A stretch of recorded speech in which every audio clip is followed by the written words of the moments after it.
as the river girl, and so I'm like, this is way too comfortable for me. This is when my ADD goes nuts and everything else, and I say crazy shit when I'm relaxed. So you're live now, Sandy, by the way.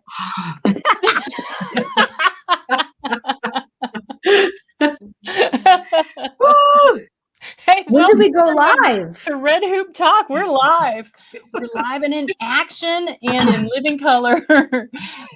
Thanks everyone from coming from all over Indian country and wherever the hell you're coming from. I'm Shannon O'Loughlin. I'm a citizen of the Choctaw Nation of Oklahoma and the chief executive and attorney for the Association on American Indian Affairs, who's producing our wonderful Red Hoop Talk show tonight. And you all know that this month has been Women's History Month. And so we brought back some of our favorite women from Red Hoop Talks in the past. And here they all are. Everybody, so happy that you're here. Yay. Where's the audience clap? All right, so let's take this down. We've been burning our smudge a little bit here and talking. Sandy, do you want to start us off? Sure. Yes, thank you for asking for that. First, I should probably just say who I am. Hi everyone. Mitakiapi, Chantewashte Onape Chiuzipi. Sandy Whitehawk is my name. Lakota mia chokatana jibuya, Sicangu Lakota himataha. I am from the Rosebud Reservation in South Dakota, but I live here in Shakopee. We laugh and say we live right next to the rich Indians. So when we tell white people we live in Shakopee, I always have to tell them, no, we're not the rich ones. We just wave to them. They live right there. Anyway, we're glad and happy to live on the Dakota territory, though. It feels good to be where our relatives were before us.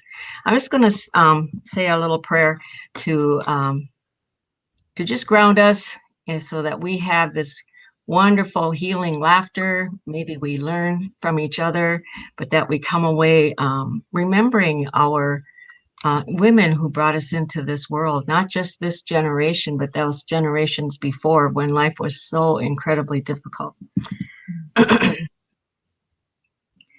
Wankantanka toka heya chewa kielo he.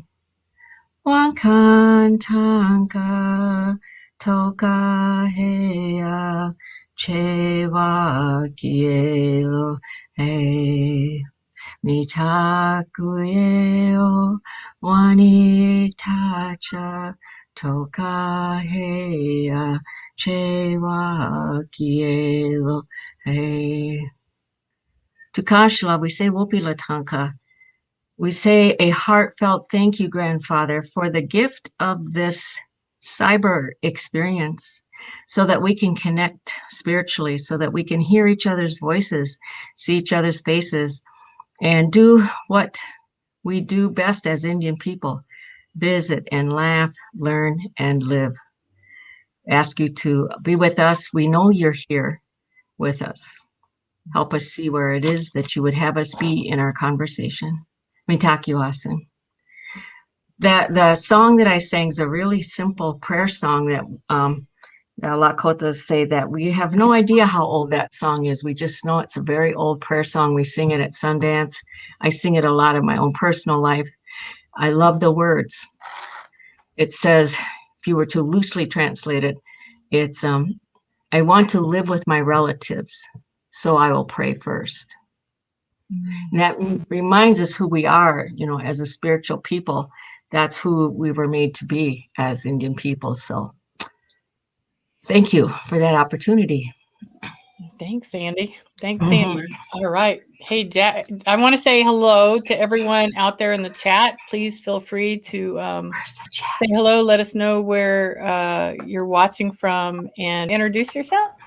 Bonjour. It's good to be here. Thank you, Sandy, for that beautiful way of starting us out. I just feel it's so good to be Indigenous, right? Like, this is how we get to start We get to start with some laughter before we went live, and then we get to start with our blessings and our love for each other. So, Indigenous, Gakadus Aki, or Jackie Crowshoe. I am enrolled in the Turtle Mountain Band in North Dakota, and I come from the Fish Clan. And again, it's good to be here. Thanks, Shannon. Oh, you bet, Jackie. All right. Let's see. I don't know who's youngest and who's oldest, so I'm gonna pick the person that I know the least, Sienna East. Ooh, and I made a rhyme. It rhymed. Hi, I'm Sienna East, Choctaw writer and comedian, and I'm on Tongaland. I live in LA. This is where I am, and it's great to be here with you guys. Halito, hi, everybody. Helito. Hey, thanks, Sienna, and our friend Colleen Medicine back for another show. Yes, thank you. And miigwech Sandy for that beautiful opening. Ani, bojo, wapshke sinikwe Indigenous. Seganan donjaba, kark lake mom pinada, danjabam kak makana minising, Mishikan dodem, Ojibwe, Anishinaabe Queen Dao. Good evening, everybody. I'm Colleen Medicine, and I'm a citizen of the Sault Ste. Marie tribe of Chippewa Indians, and I'm coming to you from the heart of the Great Lakes in Anishinaabe territory. Happy to be here this evening. Miigwech. Woo! All right. Thank you. All right, let's get started. Let me give us all an easy one since this is Women's History Month. Let's get started with who is our favorite Indigenous woman. Let's start. Is it a historical figure? Is it a relative? I may pick Sandy. Oh, to say who my first? I thought No, maybe I was. as my favorite Indigenous woman. Oh, you did. Pass. I don't know what I'm doing. Well, I can start. So behind me is my great grandma Lottie Willis, and my grandma Roseanne, and they're hanging out. I mean, this is what I'm used to doing. Like now we're all on video and whatever, but this is what I'm used to doing: hanging out with chickens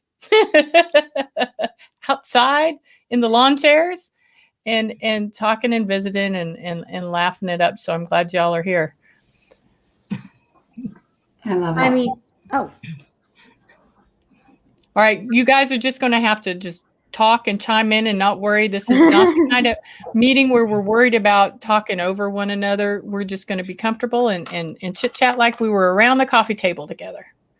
And I think when you ask that question, and it probably we've had so many different women coming and going, from our aunties and our grandmas, our mothers, sisters.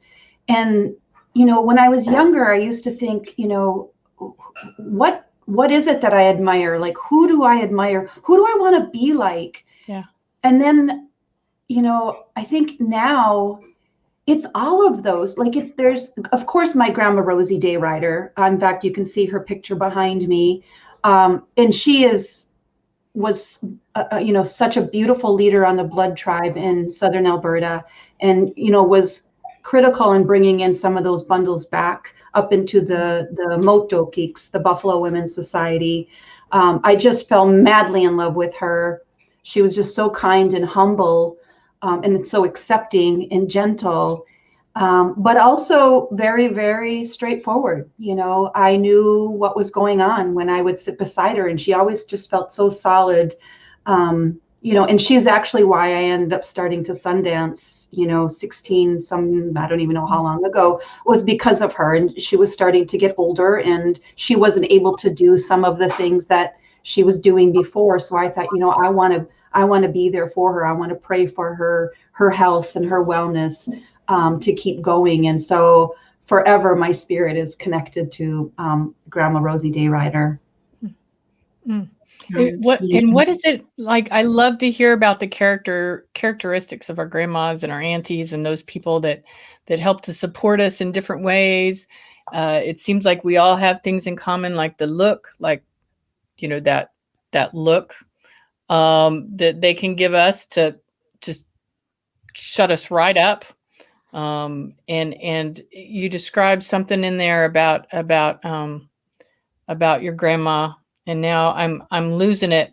I have really had major memory loss. Is this something that's supposed to happen to old menopausal women? Yes. We just lose our shit all the time. We just forget Yes. what is that? And how is this like a good part of life? And then sometimes your face turns red and you start sweating. That's good too. Well, that would be good, because then I'd get some color in my face. My lighting is really bad. But anyway, we'll move on. But yeah, Sandy, who's your favorite woman? I don't have a favorite. I'm the same as Jackie. There's so many women who, especially because myself having been adopted out and not meeting Indian people till I'm 35, right? And I was exceptionally insecure and exceptionally felt so much inadequacy, and it was just horrible. From the outside, I knew how to really fake it. I'm a good faker, but I was nothing inside. And but even, Indian people are like, we're the best therapists to each other. We don't have to tell people what's going on. They just pull you in and get you to do things. And so I met quite a few awesome people in Wisconsin, where I was beginning that healing process. There was this lady, Davy Jean Okamash, who's no longer with us, a Menominee woman. Just everybody. If Davy said, "Come here, I want to talk to you," you would go, okay, and she was very straightforward, just like Jackie described. She was very kind, very loving, very encouraging, and then would just call you on shit. And so one day she called me, she wanted me to sit by her, and I could never figure out why elders wanted me to visit with them anyway, because I didn't think I had anything to share other than, my life's really messed up. I don't know who I am. But I remember this one time, their drum had been asked to sing a song. We were at a powwow. Their drum was asked to sing a song, and the women had a part to sing, and I didn't know the song.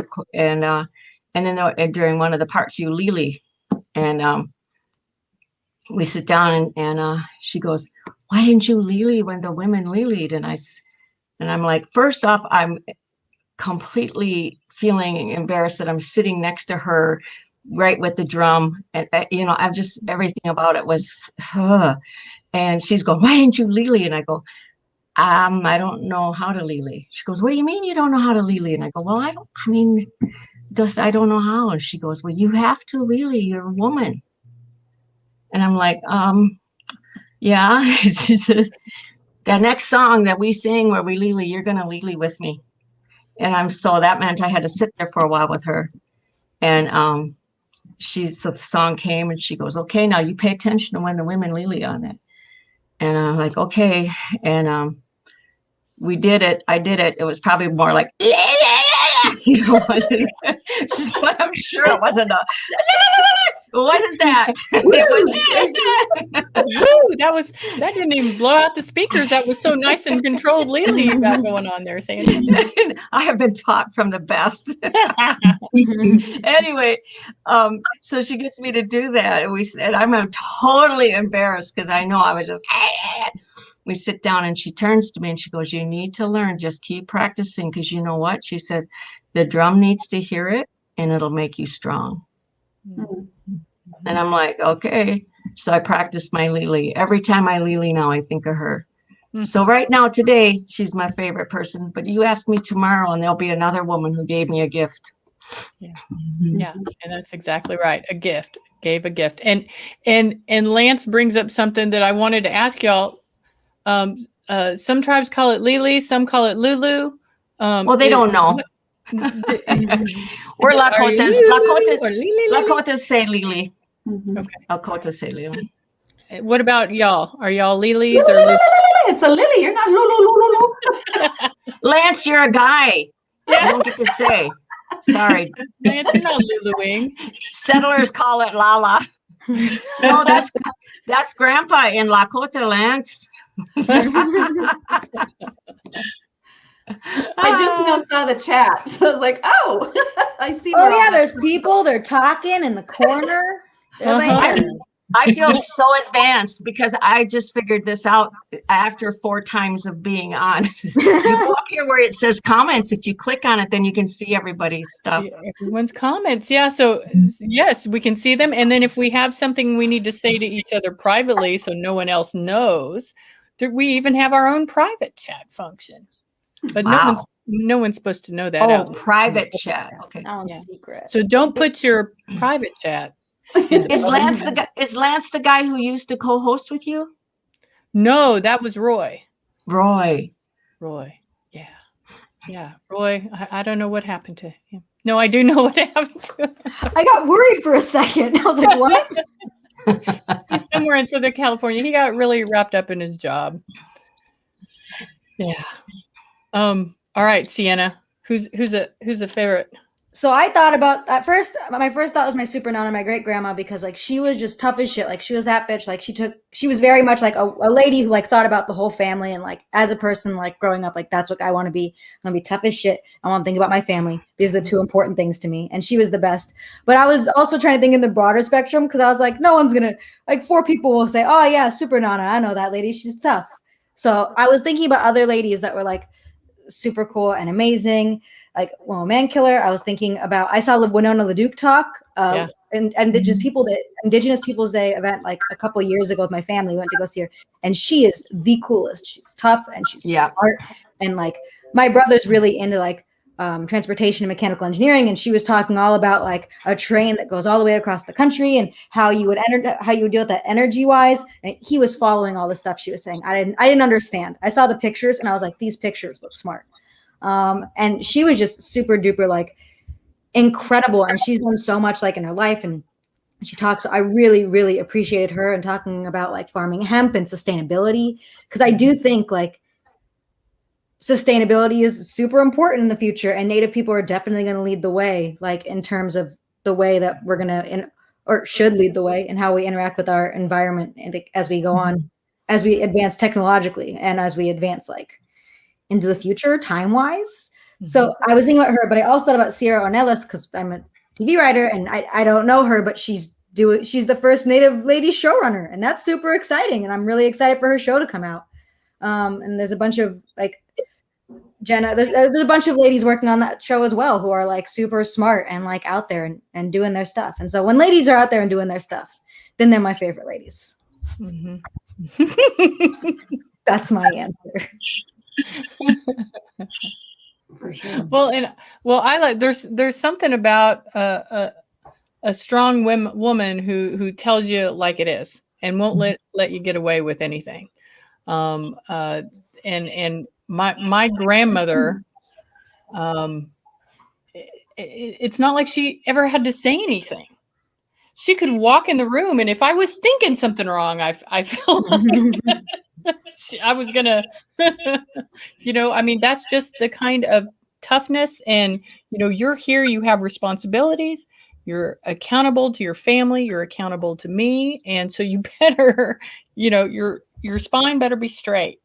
All right, Colleen. Well, damn, I had all this time to think about it. Okay, well, I have an adopted grandma. Edie Nichols is her name, and she is fierce. She is fierce, and I can just hear her right now, her voice saying, "What the hell were you thinking?" So she'd always yell at me, but it always felt so terrible when she was yelling, but then at the end of it would all make sense. And she also she gives me a lot of space if I need to cry too. And she'll just bring the smudge over and she won't say a word and she just lets me cry in silence. And it's so comforting. So I was thinking about her as someone that I know personally. But I also, when I was in college, I read the book, Mary Crodog's book. It's called Lakota Woman. And I read that book for a class, and I was so amazed by her because it was about the takeover of the BIA building when the American Indian Movement took over the BIA building. And she said when the cops were rolling in and the feds were rolling in, the men told all the women and the children to go upstairs, and the men were going to stay downstairs and fight. And she said, oh, hell no. And she said she ripped the chair, the leg off the chair. And she's like, there was no weapons, and that was going to be my weapon. And she stayed downstairs with the men. And I always thought, damn, I want to be like her.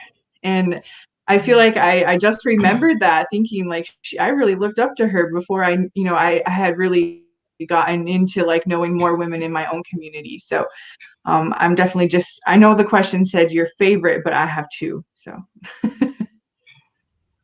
yeah, at least.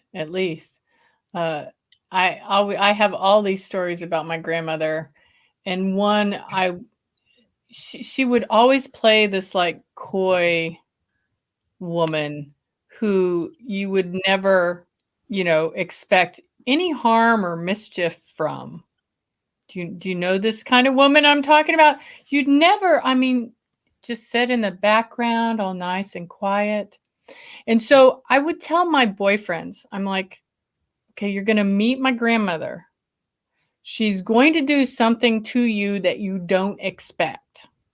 And so you've got to prepare yourself. And they're like what? And I'm like, well, she could grab your butt. She may grab something else. I don't know, but just expect anything. And the more shocked you are, the more that she's going to love it.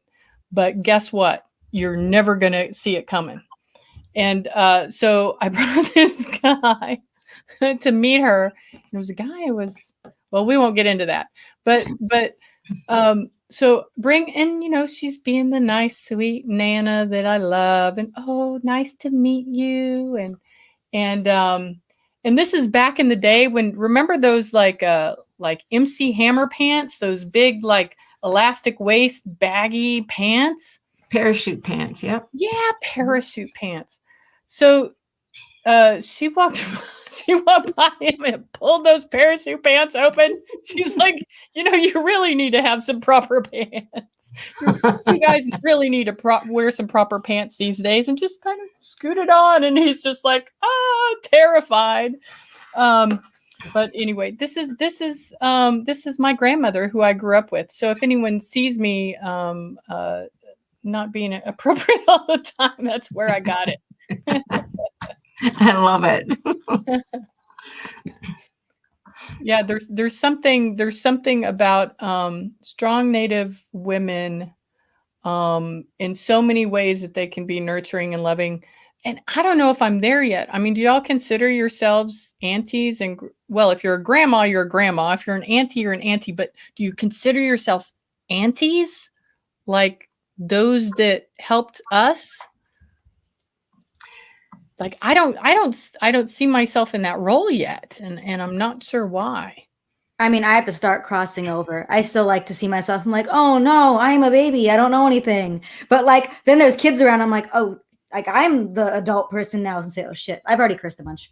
But like definitely being like around like my little cousins or my other cousin, she's gonna start having babies, or my other little cousins. There's so many little cousins. Definitely like I'm older than them, and they look up to me and pay attention to the things that I do. I think that's the hardest part, is that they're paying attention even when you don't want them to. And sometimes it turns out good. And sometimes you're like, oh crap, I have to remember, like I'm modeling behavior, and I'm also looking out for these people. Because my super nana she wasn't the type of lady who'd yell at you, but she was always the type of lady who was modeling the behavior she thought you should copy. Mm-hmm. And that she was like, no one scared her. She did what she was going to do. She would let you have it. She let everyone in my family have it at one point because she was really mad at us. We went to Universal Studios, and she was like 80, and we took her on the Back to the Future ride, and we were like, don't worry, it doesn't move. Like, it's fine. And she got in, and it just shakes and the cameras go. And I remember I was like 7, and we got out of the thing, and she yelled at all my aunts. She was like, that moved. We went places. So, Aww. I've always thought like, yeah, you rip someone a new one. Now, if someone's going to make you scared, you rip someone a new one. Because I was watching her because she was the best. Aww. And I think too, it's like so I'm a grandma. I have two beautiful granddaughters. But you asked a question, Shannon, like, do you consider, it's sad, but it's also real, and it's also truthful that it has felt that sometimes the wounds and traumas have gotten in the way of being able to be there for others as we heal, or I have healed my own hurts and traumas. And, I have found that, we have our immediate families where you're supposed to be those roles, right? But sometimes those don't always turn out that way. And so then what's beautiful about us as Indigenous women is then we go into our, sisters in our communities, and we begin to find those connections. And, and we know, at least in the Lakota, and well, it's pretty traditional across, is that we refer to one another in those, whether it's our sisters, whether it's our aunties, whether it's our grandmas.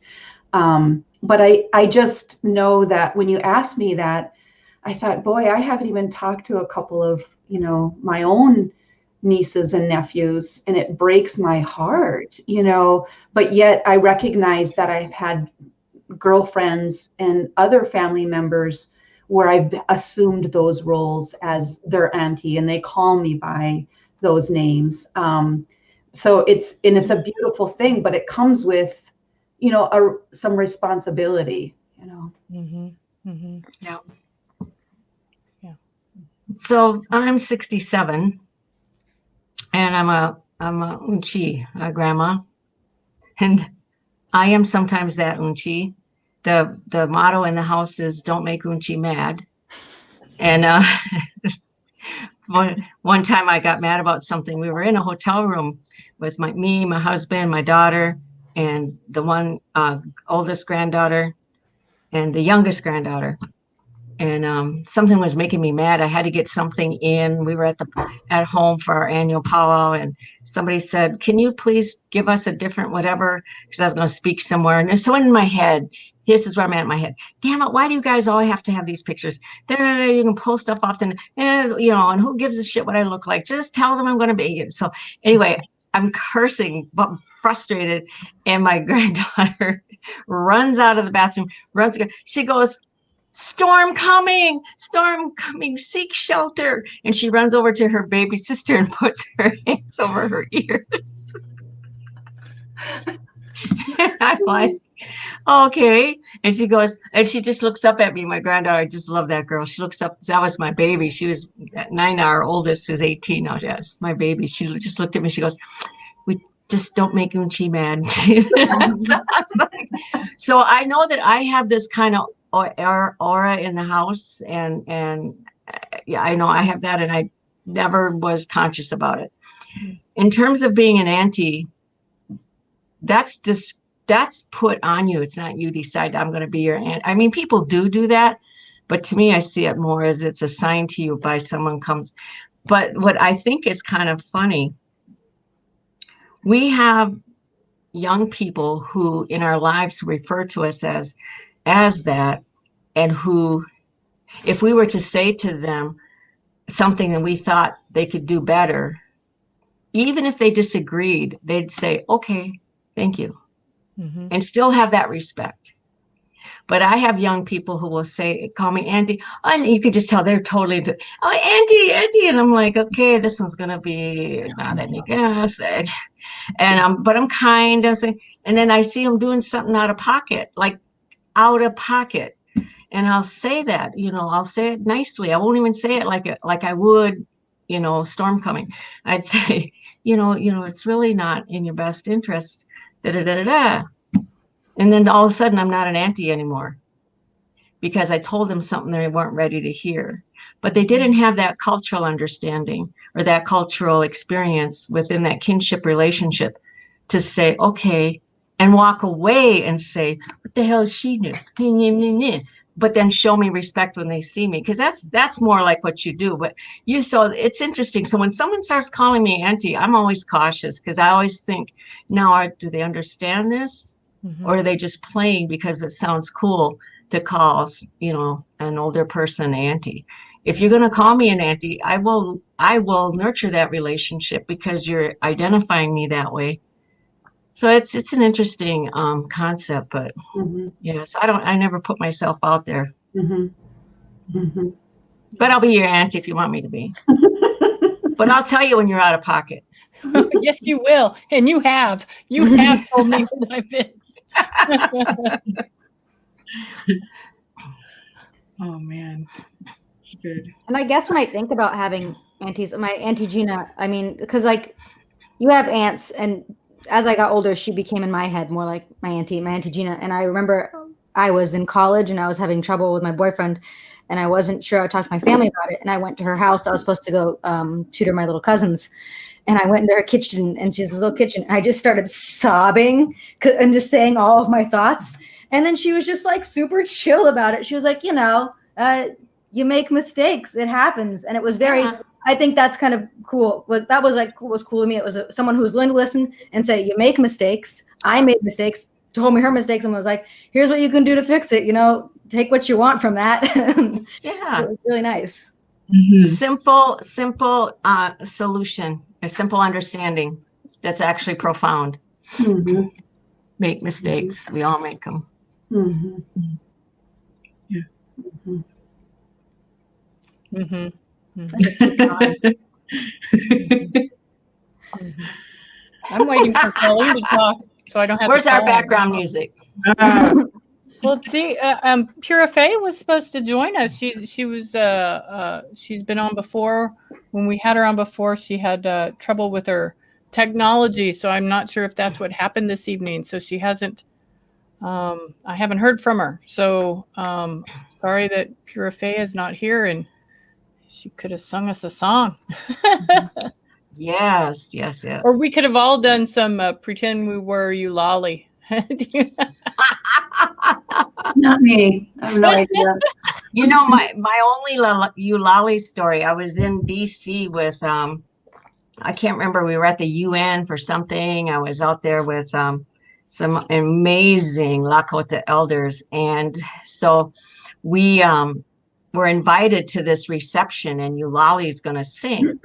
So, we get told we can sit in the front because I'm with this elder, and they got up there and they put their arms around each other like this, stood there, and then just busted out this song.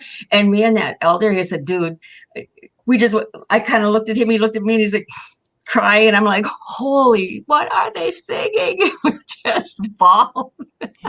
It was the best purification other than being in a sweat. I have no idea. Anyway, we went up to them and thanked them. And we said, we don't know what you sang, man, but we needed to cry. It was amazing. That's such a gift they have of that it goes into your soul. It's so yeah, we were just not very far from them and heard those voices that come out like that. The person I was with, his name is Dave Chief.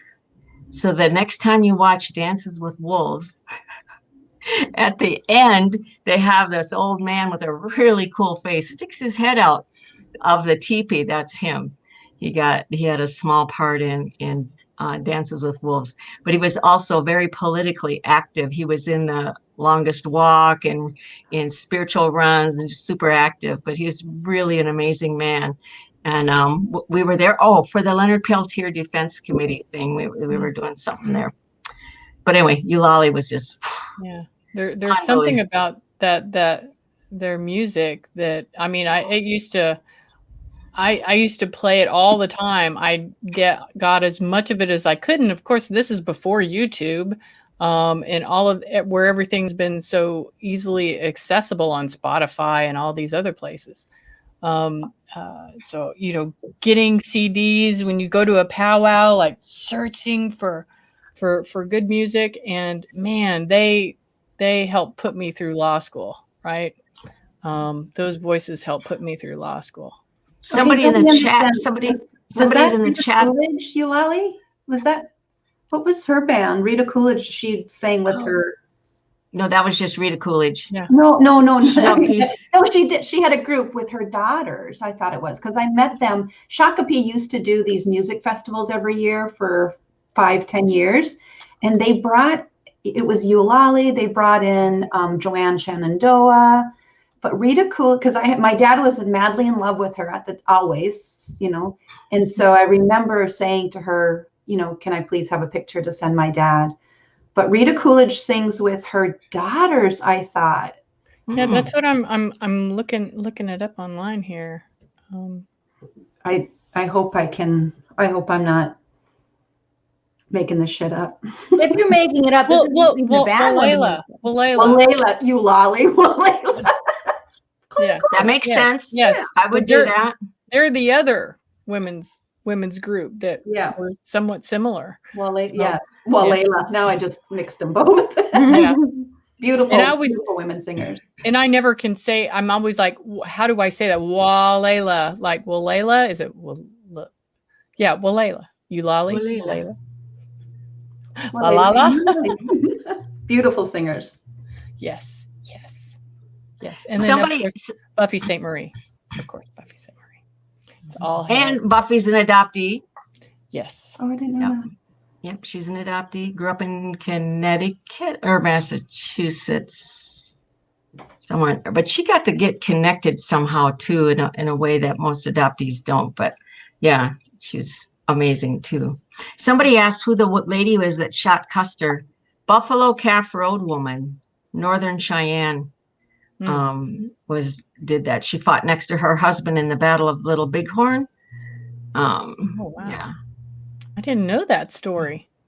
Yeah. Wow. A lot.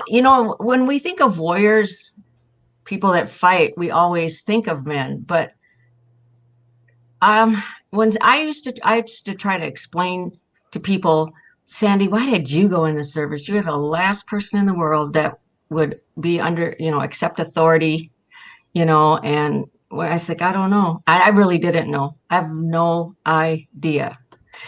To this day, I can't tell you what it is, other than I remember thinking, I can do that. Not only can I do that, I'd have a blast doing some of that stuff.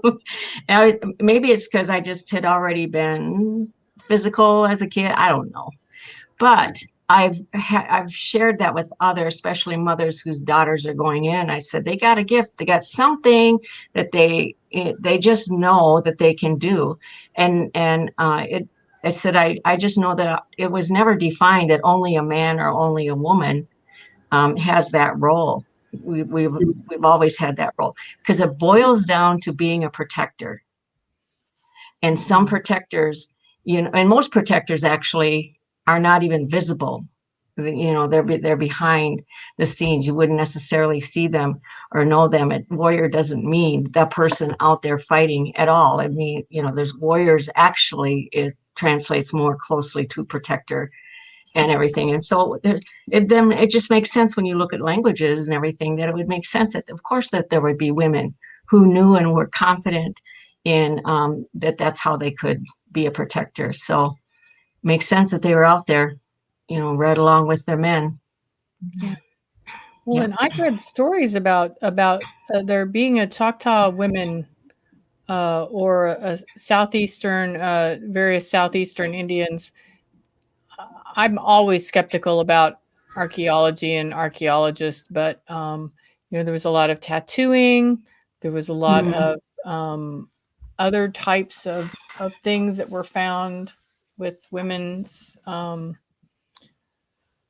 burials. I even hate to can't believe I'm citing archaeology for this, but there's just not a lot of Choctaw people and elders who've been able to carry more ancient traditions and ancient ways forward. And so archaeology has been some of the only places where we've heard at least somebody's story about what was there, at least materially and material culture, then helps us think about who we may have been, spiritually and ceremonially. Most of what Choctaw tradition is more recent.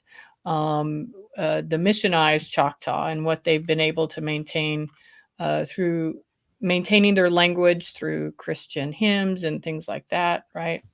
Oh, Go ahead. No, go ahead.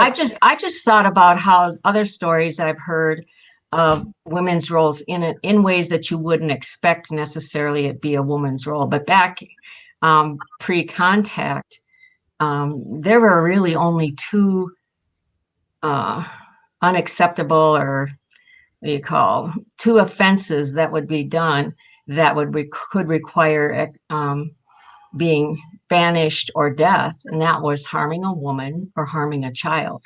Mm-hmm. And typically it was the women who carried that out. It wasn't the men.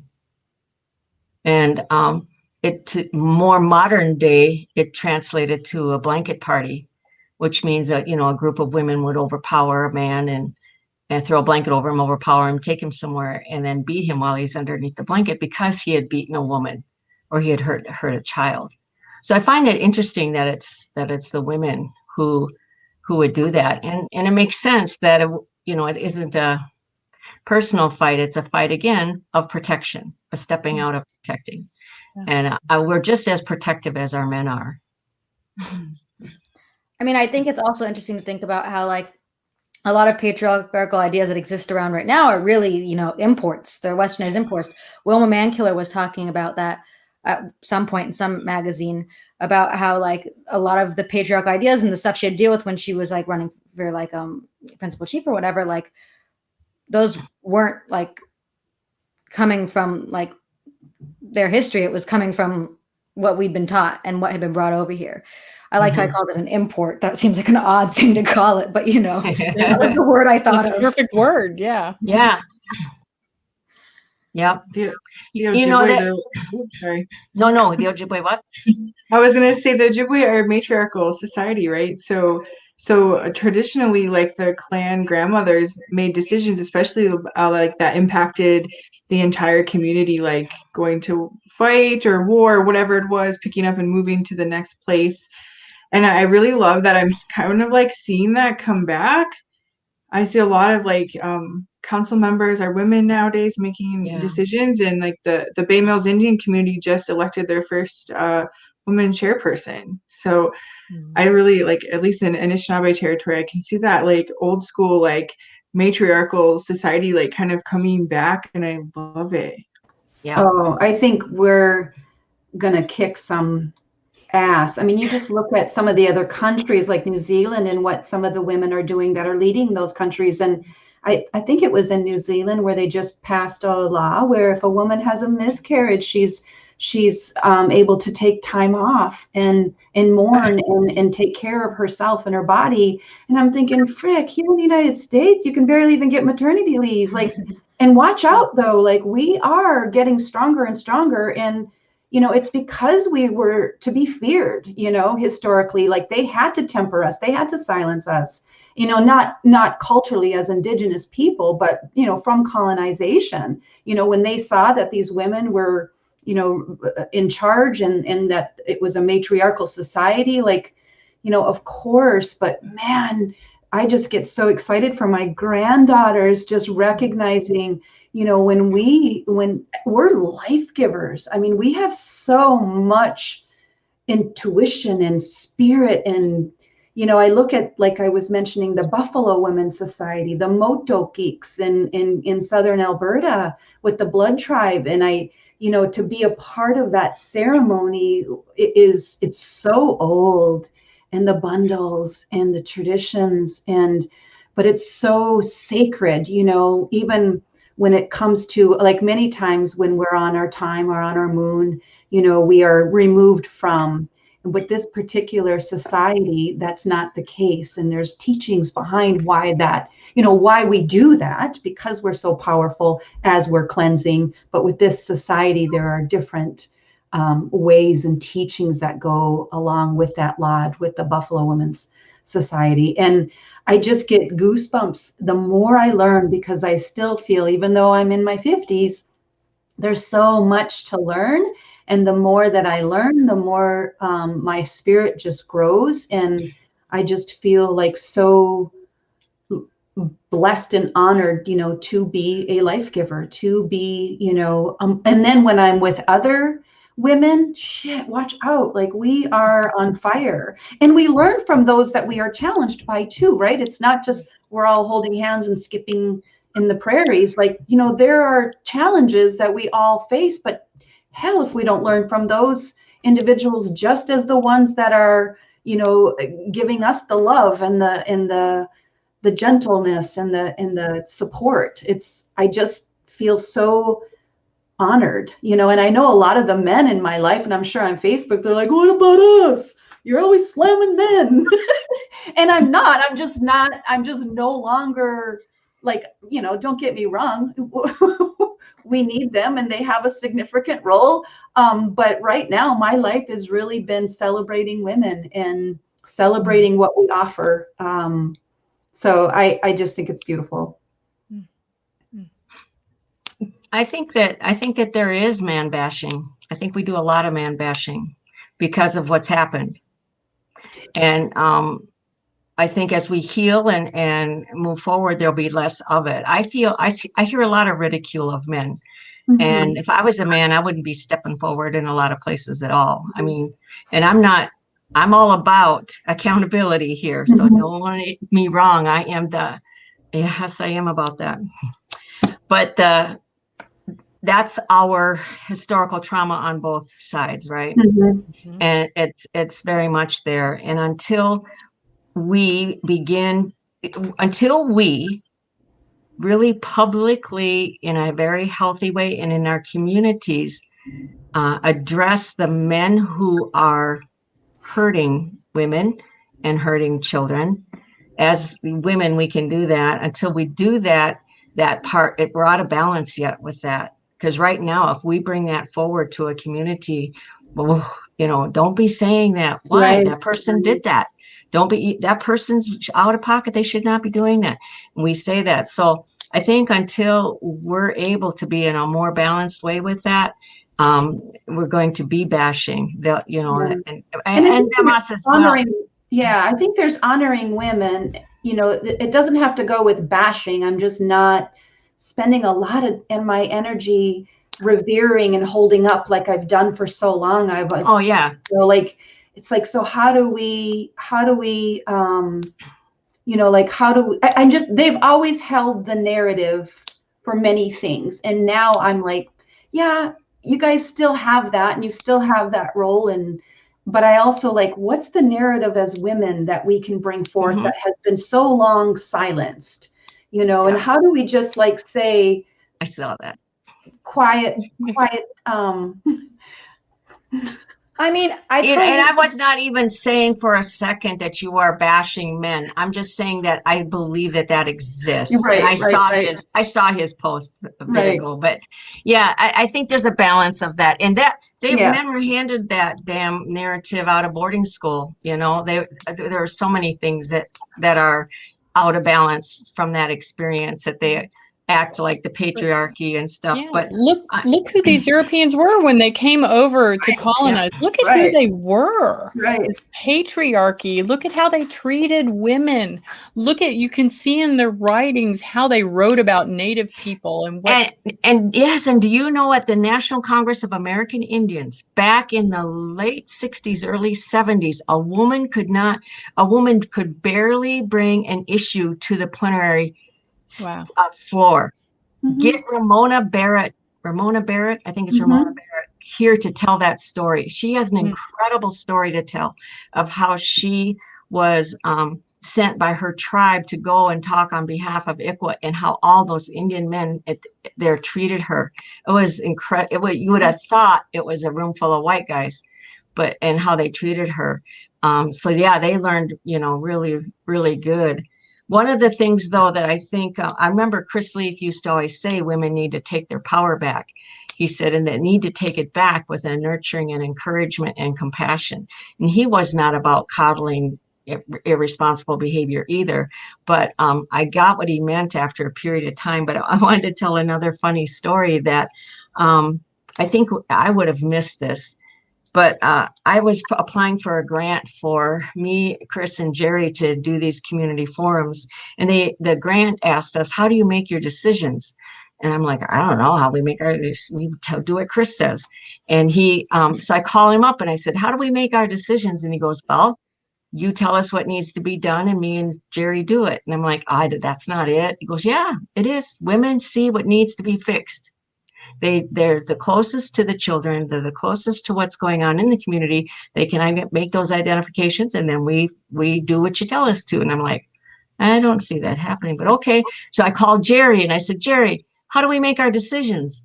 And Jerry goes, well, you being the woman, you tell us what is needed and we'll help you. And I'm like, is that really, would that be cool if that happened across the board? But I just thought that was interesting I'm on the here, come in. Just a second. Come in. I'm busy. Hey. Hey. Oh, it's my baby. Oh, come bring her in. Hi. Let me see your face, baby. Honey, there. Can I tell them I have an iPhone? She wants to tell you guys she has an iPhone. Go ahead. I have my very own iPhone, and it used to be my dad's. Wow. Cool. Thanks. Moving up in this world. Very grown up of you. Awesome. All right. I'm hungry. Okay. We'll tell your mom. Ask her who's her My favorite. mom's not here. Come here. She's getting pizza. Okay. Who's her favorite what? Who's your favorite woman? Who's your favorite woman? Everyone in my family. Because I have a big yeah. family. Oh, Thank you. Bye, baby. My mom. I'm getting pizza. Careful. Okay. That's it. All right. I was just getting announced that we're getting pizza. So Excellent. Excellent. yes. But anyway, I thought that was interesting. Sorry. Thank you, baby.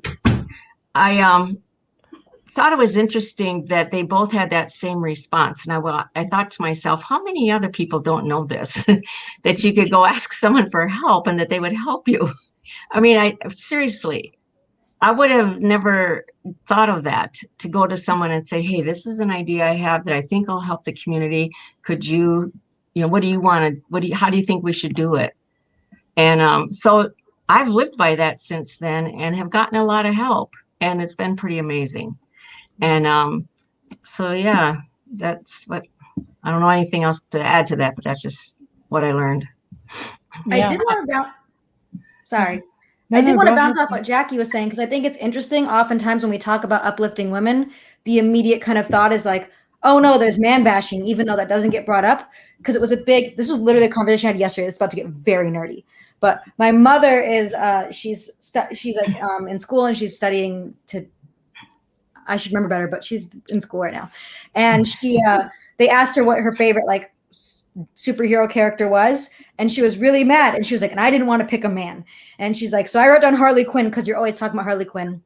And she and I were talking about Poison Ivy, and I was like, I like Poison Ivy because like she's done with all men. And my dad was like, hey, like, don't like bash men. There's lots of good men. We shouldn't like Poison Ivy just because she hates men. And I was like, she's the only character in my mind, if we're looking at like all comic book characters, who isn't really defined by men, because you have Batgirl, Supergirl, Harley Quinn's Joker's girlfriend, and she's the only one. And so immediately when that conversation came up, it's almost like, I think it's a fear trigger, because when I went to all girls school, we didn't really even talk about men. We just talked about what we liked talking about. And then when I got reintroduced to boys, I would talk about things I liked talking about it, and boys would be like, hey, are you saying something bad about men? And I'm like, no, I'm not even thinking about you. Sorry. It's like Black Lives Matter. No, all lives matter. Oh. No, I'm just talking about women and how fucking awesome we are and how we need to start holding back, or not holding back and celebrating our, what we're capable of doing. I mean, I've never seen a man do what a woman can do. Yeah. Can't do it. Don't even come close. I mean, my husband, he's freaking phenomenal and awesome, but the dude is like, can't think, like he thinks very narrowly. I mean, like for everything from that to Like, we just kick ass. That's all there is to it. Yeah. Oh, I that gotta George. figure out that. George says the same. George, my husband says the same thing. He said we watch when we sit in the airport. He watches the women, young couples travel together, and it's the woman typically in the lead. She's got a baby on the front, a backpack, pushing a stroller, and he'll always be like, "Why isn't that guy got the backpack on and pushing the stroller?" And I said, because she hasn't handed it to him and said, "Will you carry this?" But he didn't think to do it himself. I mean, so it's balance, right? I see people in the chat saying it's balance. Of course, it's balance. I wouldn't be able to do what I would do without my partner. Oh yeah, you know, totally. but it's just celebrating. And both things are true. Both things are absolutely true. There is a bashing that goes on, and there is the push down that goes on. I mean, of women and us not being uplifted. It both can exist at the same time, for sure. Right. It's all part of we're unraveling that today. Yeah. I think it's been a scary place for women for a long time, and now it's just barely a scary place for men. Yeah.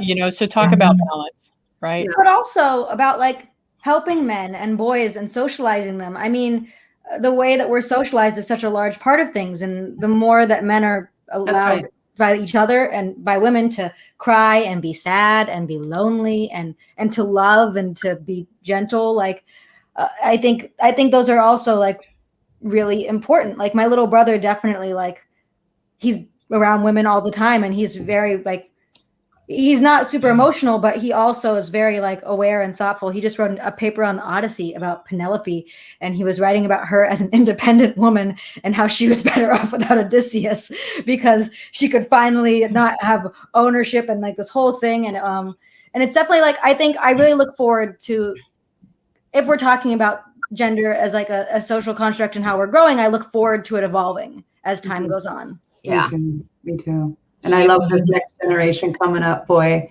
You know, they are kicking some ass in the conversations. And, you know, Sienna, I don't know how old, my daughter's 30, she'll be 33, and my son's 23. So I'm a little bit older, but I do love the spirits and the way in which you guys are approaching, you know, this world. And, you know, I'm admiring it. And because, you know, myself, for so long, I never could tell my story. You know, I couldn't talk about being raped, you know, a number of times. You know, I couldn't talk about, you know, how fearful it was when I was in college. I had this metal ball, you know, with a leather strap sewn around it, and that could go around my wrist, and that's how I walked to and from my car every single day. And I thought that's just what you did, you know. I mean, I just think until we own these stories, you know, instead of me feeling always so shameful and fearful that I would be judged from these stories. And this isn't until recent where I've actually been able to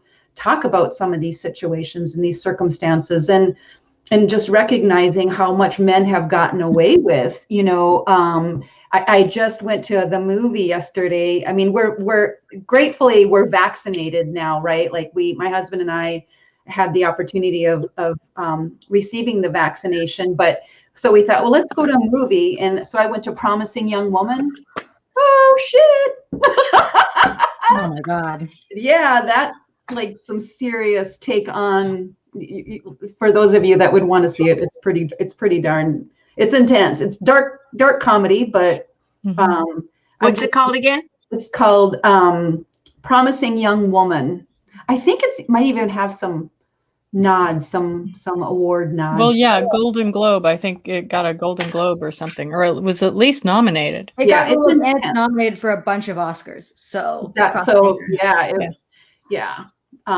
But I just really have felt that until I have been able to tell my story, have I been able to let go of my shame? Have I then been able to heal?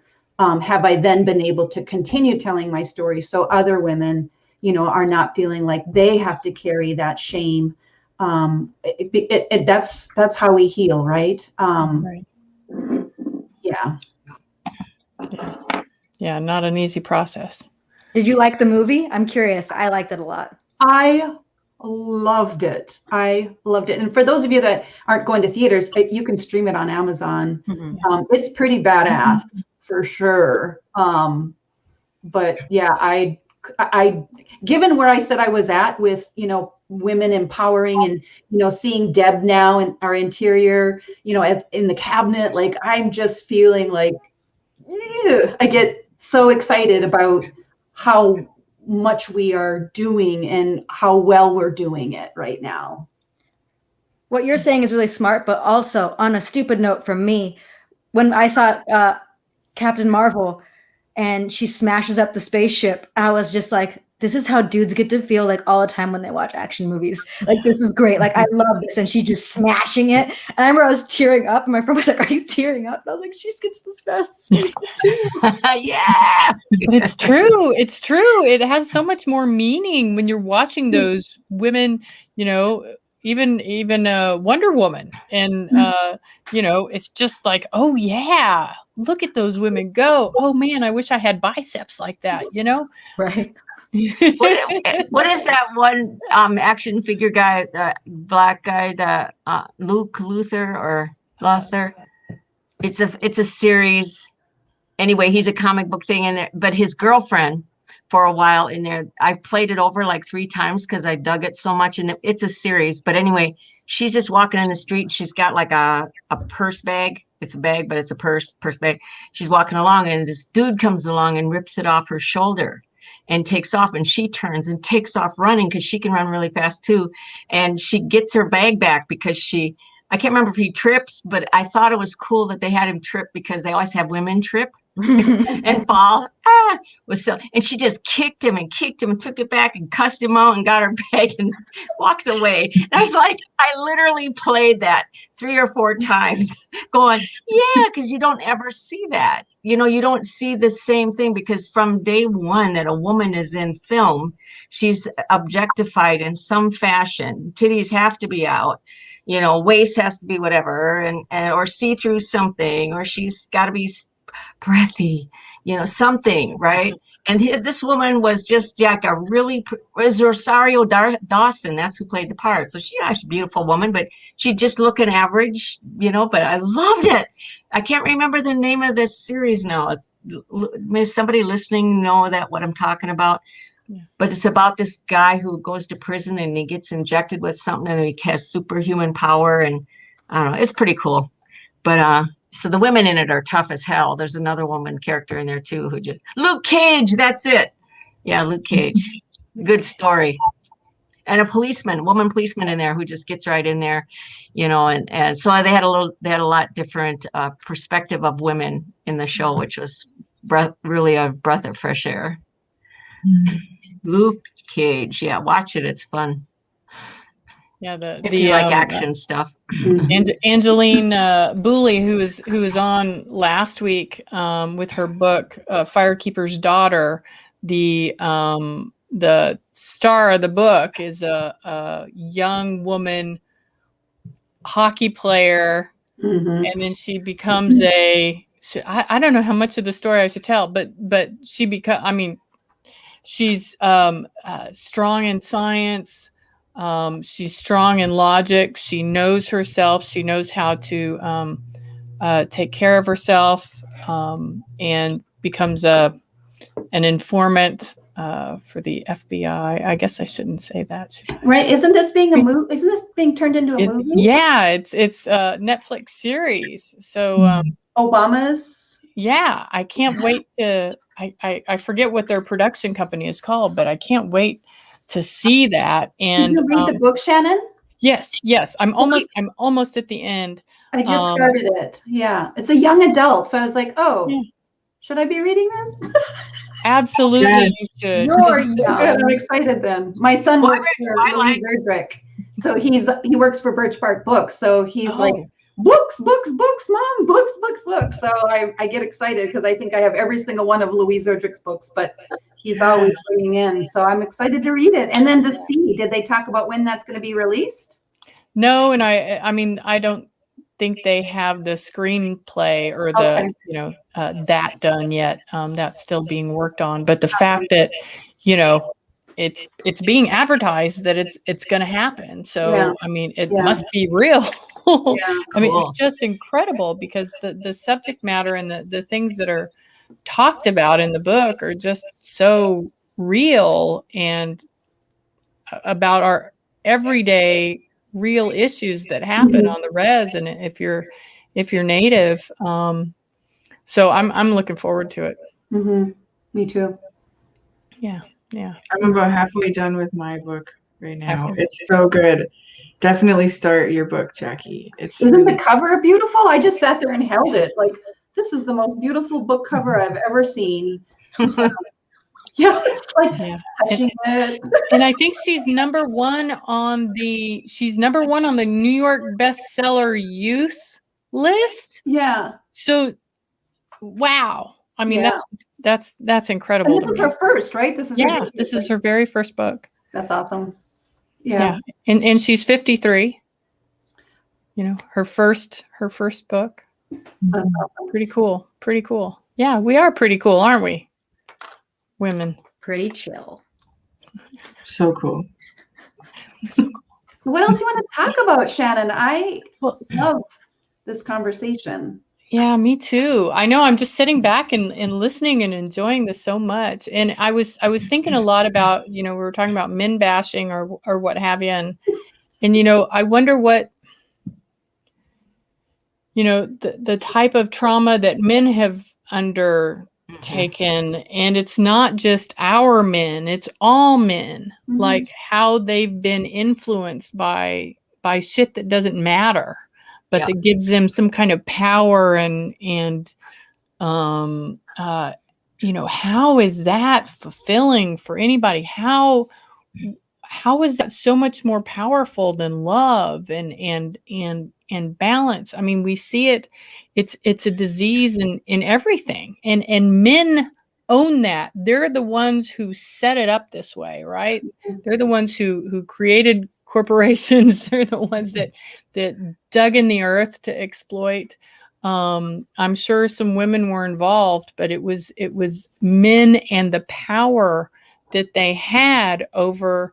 And you know, you can point to the Bible, and but you also look at just epistemicide, right? Like with colonization came epistemicide. Like they wanted to erase all of our knowledge. You know, that was the intent with colonization, was epistemicide. So, you know, with that erase, like, so how do we as men or women get back? I mean, this is where I work predominantly in the child welfare system. Well, not direct services anymore, but part of what we need to examine is how are we healing our people? Like, how do we get to their spirits, and how do we nurture their spirits with the services? How do we stop removing our children?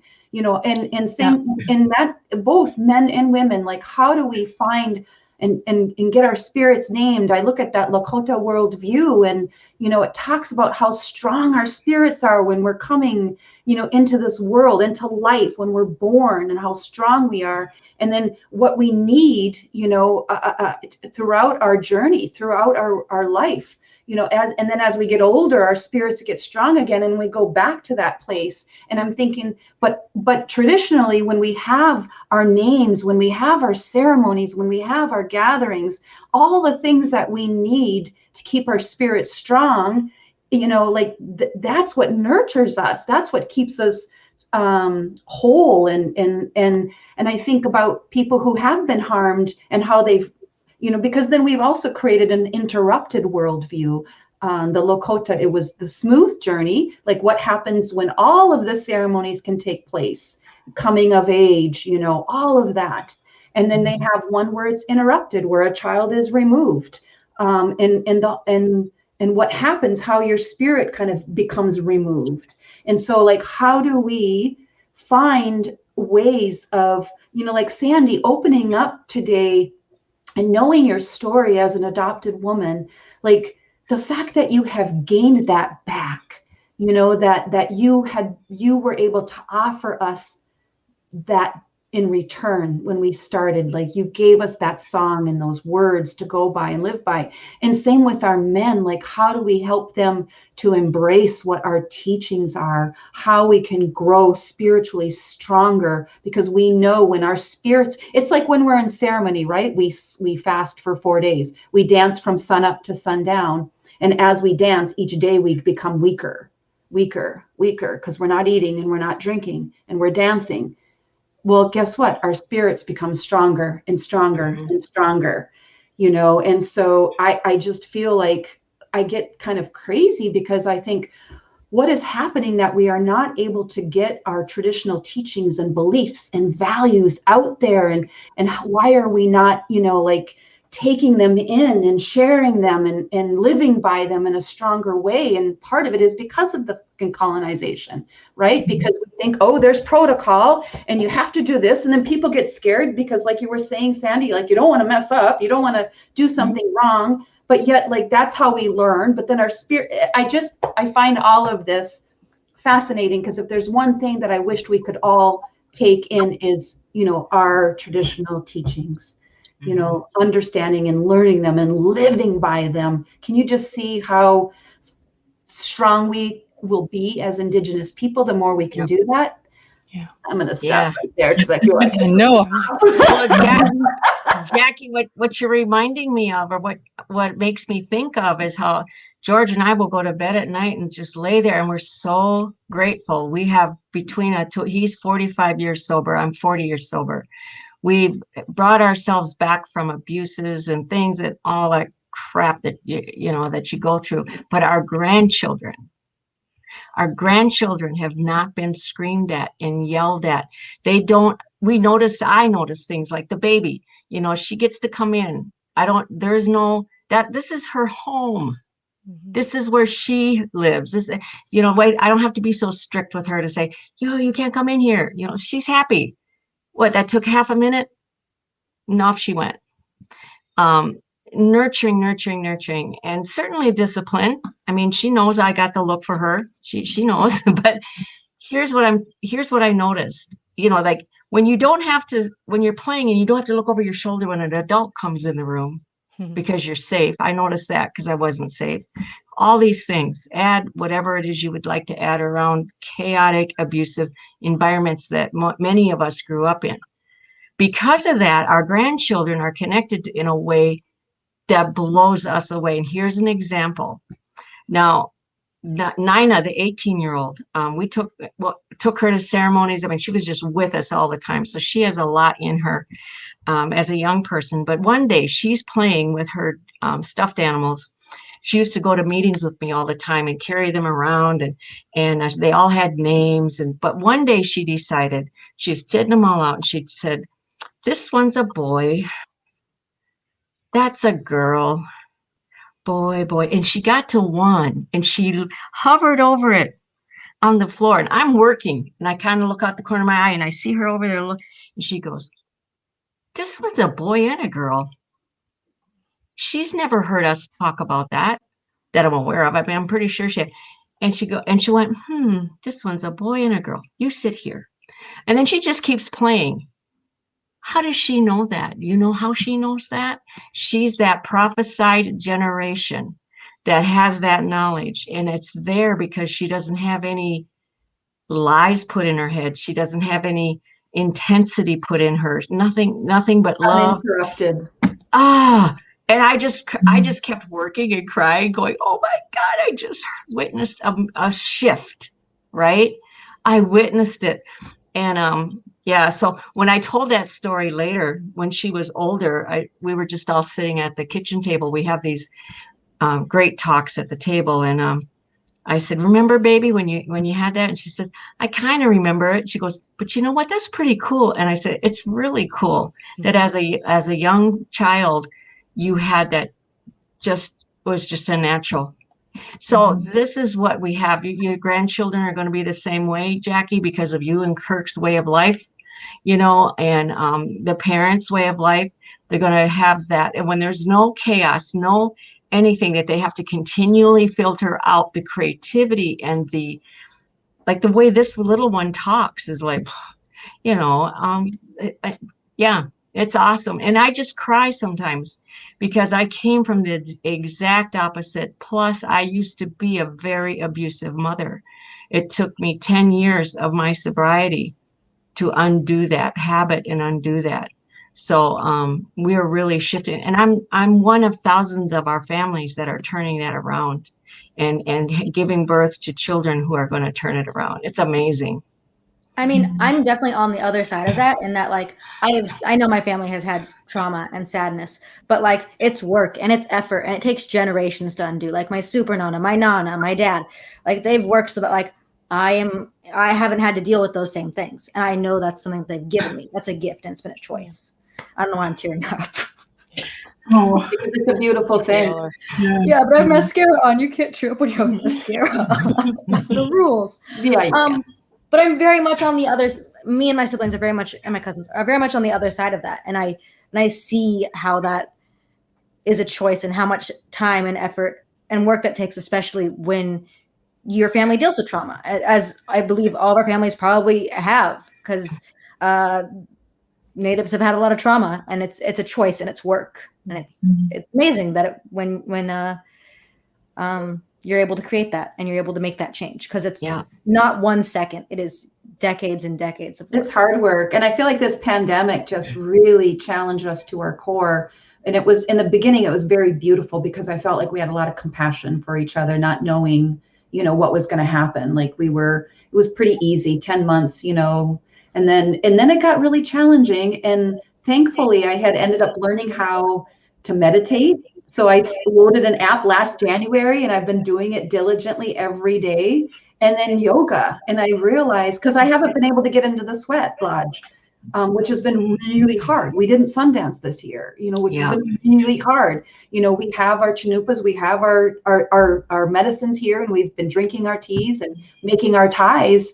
And thankfully that got us through this pandemic. But for real, like, talk about, as much as you think you've healed and you've done therapy and it's still, when you are hit with a freaking pandemic, and it became extremely stressful. And my husband is a survivor. He was adopted out. His twin never survived the abuse, and so he's told his story and talked about his story, but he too had to figure out ways he could connect, because he wasn't getting in the lodge, and it was finding these online virtual groups, that he could connect with and hold on to and work through. And you're right, Sienna, it is freaking hard. Like, it's not something you just think, not going to worry about that today. Because guess what? It's going to come out somehow, some way. And I just am so grateful for our tools. Like, we've got the most beautiful tools and resources that, I just couldn't imagine not being an Indigenous person.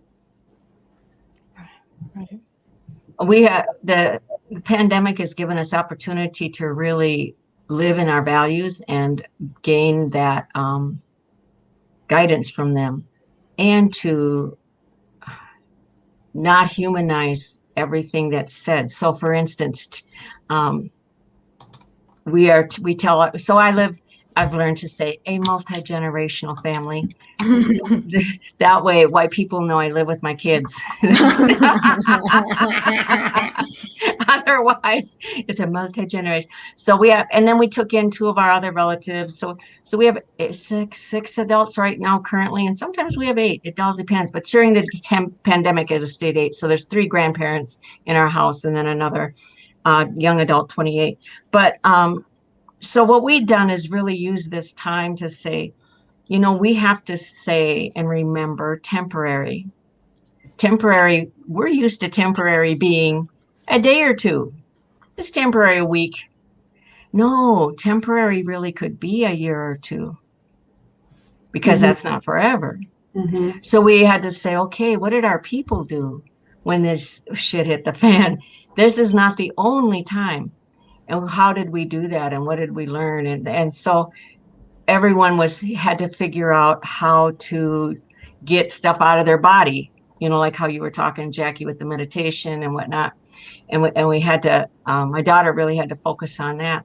Me, I think I'm going to have a hard time in reentry. That's where my trauma is going to come. Mm-hmm. I'm very content I love just being here where nobody can say no bad stuff about me or say something, because that shit happens in spades with me.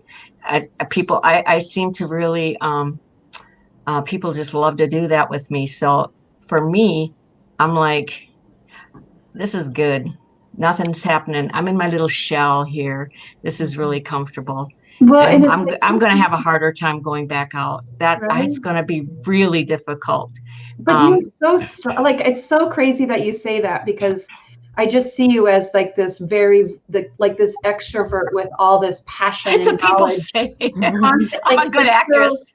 I mean, and I think one of the things about meditation I've learned is, like, I don't really get, like, if I love myself, I don't give a shit what somebody just said something and it came back to me and I was like, oh, and it was somebody that I care about. And I'm like, yeah.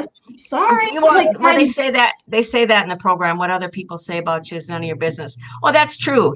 I just in my brain, just in my lived experience, I don't want any more. Yeah, it's like I'm full. I'm done.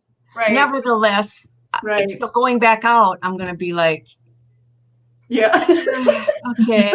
But yes, I do seem to have extrovert qualities, and what I think it is I can slip into my gift. Sure. And then when I have to do it, because like, so for instance, whenever I travel and I do this work and people see me, as soon as it's over, I'm up in my room. Yeah. I don't go anywhere. I don't do anything. I don't talk to nobody unless there's somebody older than me that likes to have lunch with me. Then I'm like, oh yeah, cool. I'll go hang out with you. But yeah, no, I'm more of an introvert than people would realize. And I'm scared to go back out, to be quite honest with you. Yeah. I'll do it, but yeah, I like it here. Yeah. You have the same feeling, Colleen?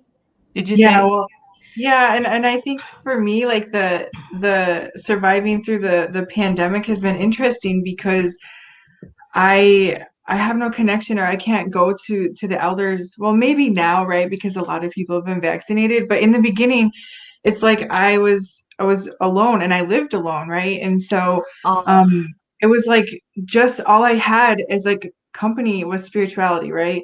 And but it was like trusting that you know what you're doing, and that your prayers are being heard, and that you know that all of that you can't see is still going on, and just trusting that. And I was so nervous in the beginning, especially when I started doing smaller ceremonies at home that I had never done by myself before.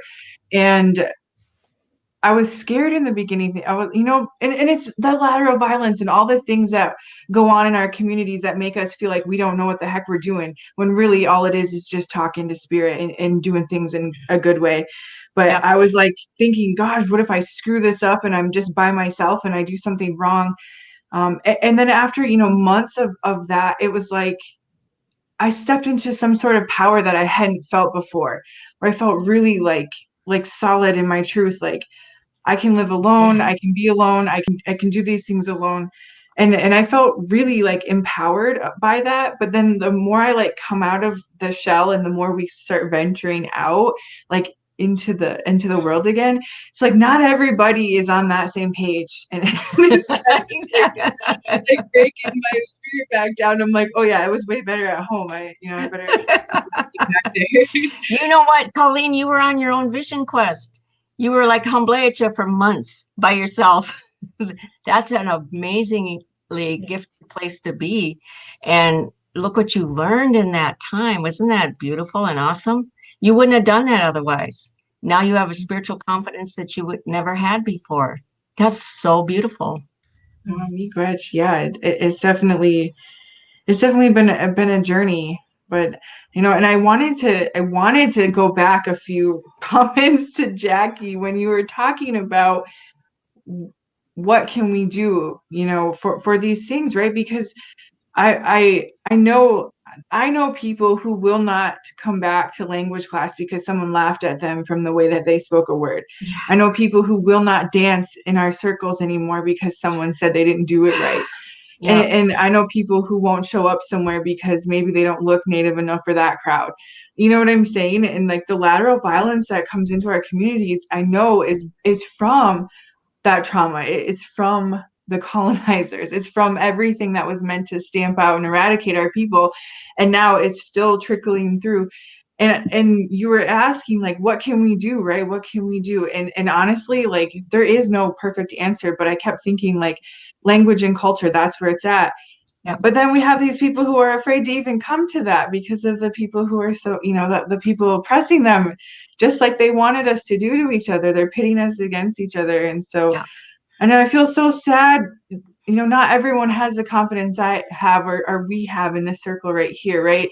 Or have been through the things that we've been through to get us to these places. And that's why I say all that to say, like, how beautiful. I bet there's people watching this right now who are gonna really benefit from this, or maybe step into their power, or not be afraid to say their story. With Sandy and Jackie, you were and Sienna sharing so much personal stuff out in this like public virtual space. Like, this is the kind of stuff that we need to show other women and our young people, like, healing can happen, and it might just be in this weird virtual space right now in this moment. That's Yeah, healing. exactly. That's healing. And that one of the things I learned in stepping out, I started reliving the very beginning stages of doing the work I do and the intense fear I had. But one of the things I learned is the Creator gives the gift, period. That gift of song, that gift of wisdom, the gift of making things, whatever that gift is, it gets given, and that wherever that child goes, that gift is still in that child. So it really boggles individuals' minds that are locked into colonial thinking. How can that person sing? Geez, they've only been back here 2 weeks. Just whatever. And I was really blessed to learn from some really strong, powerful Indian women who are still my good friends today. I always say I have a circle that I could call them up at 3 a.m. and say, "Can I come stay with you? I'll tell you when I get there," and they'll say, "Okay." I have those kind of homies. But what I learned is if you step into your gift, the rest comes. But if you never step into it, it's like you don't get what you need until you step into it.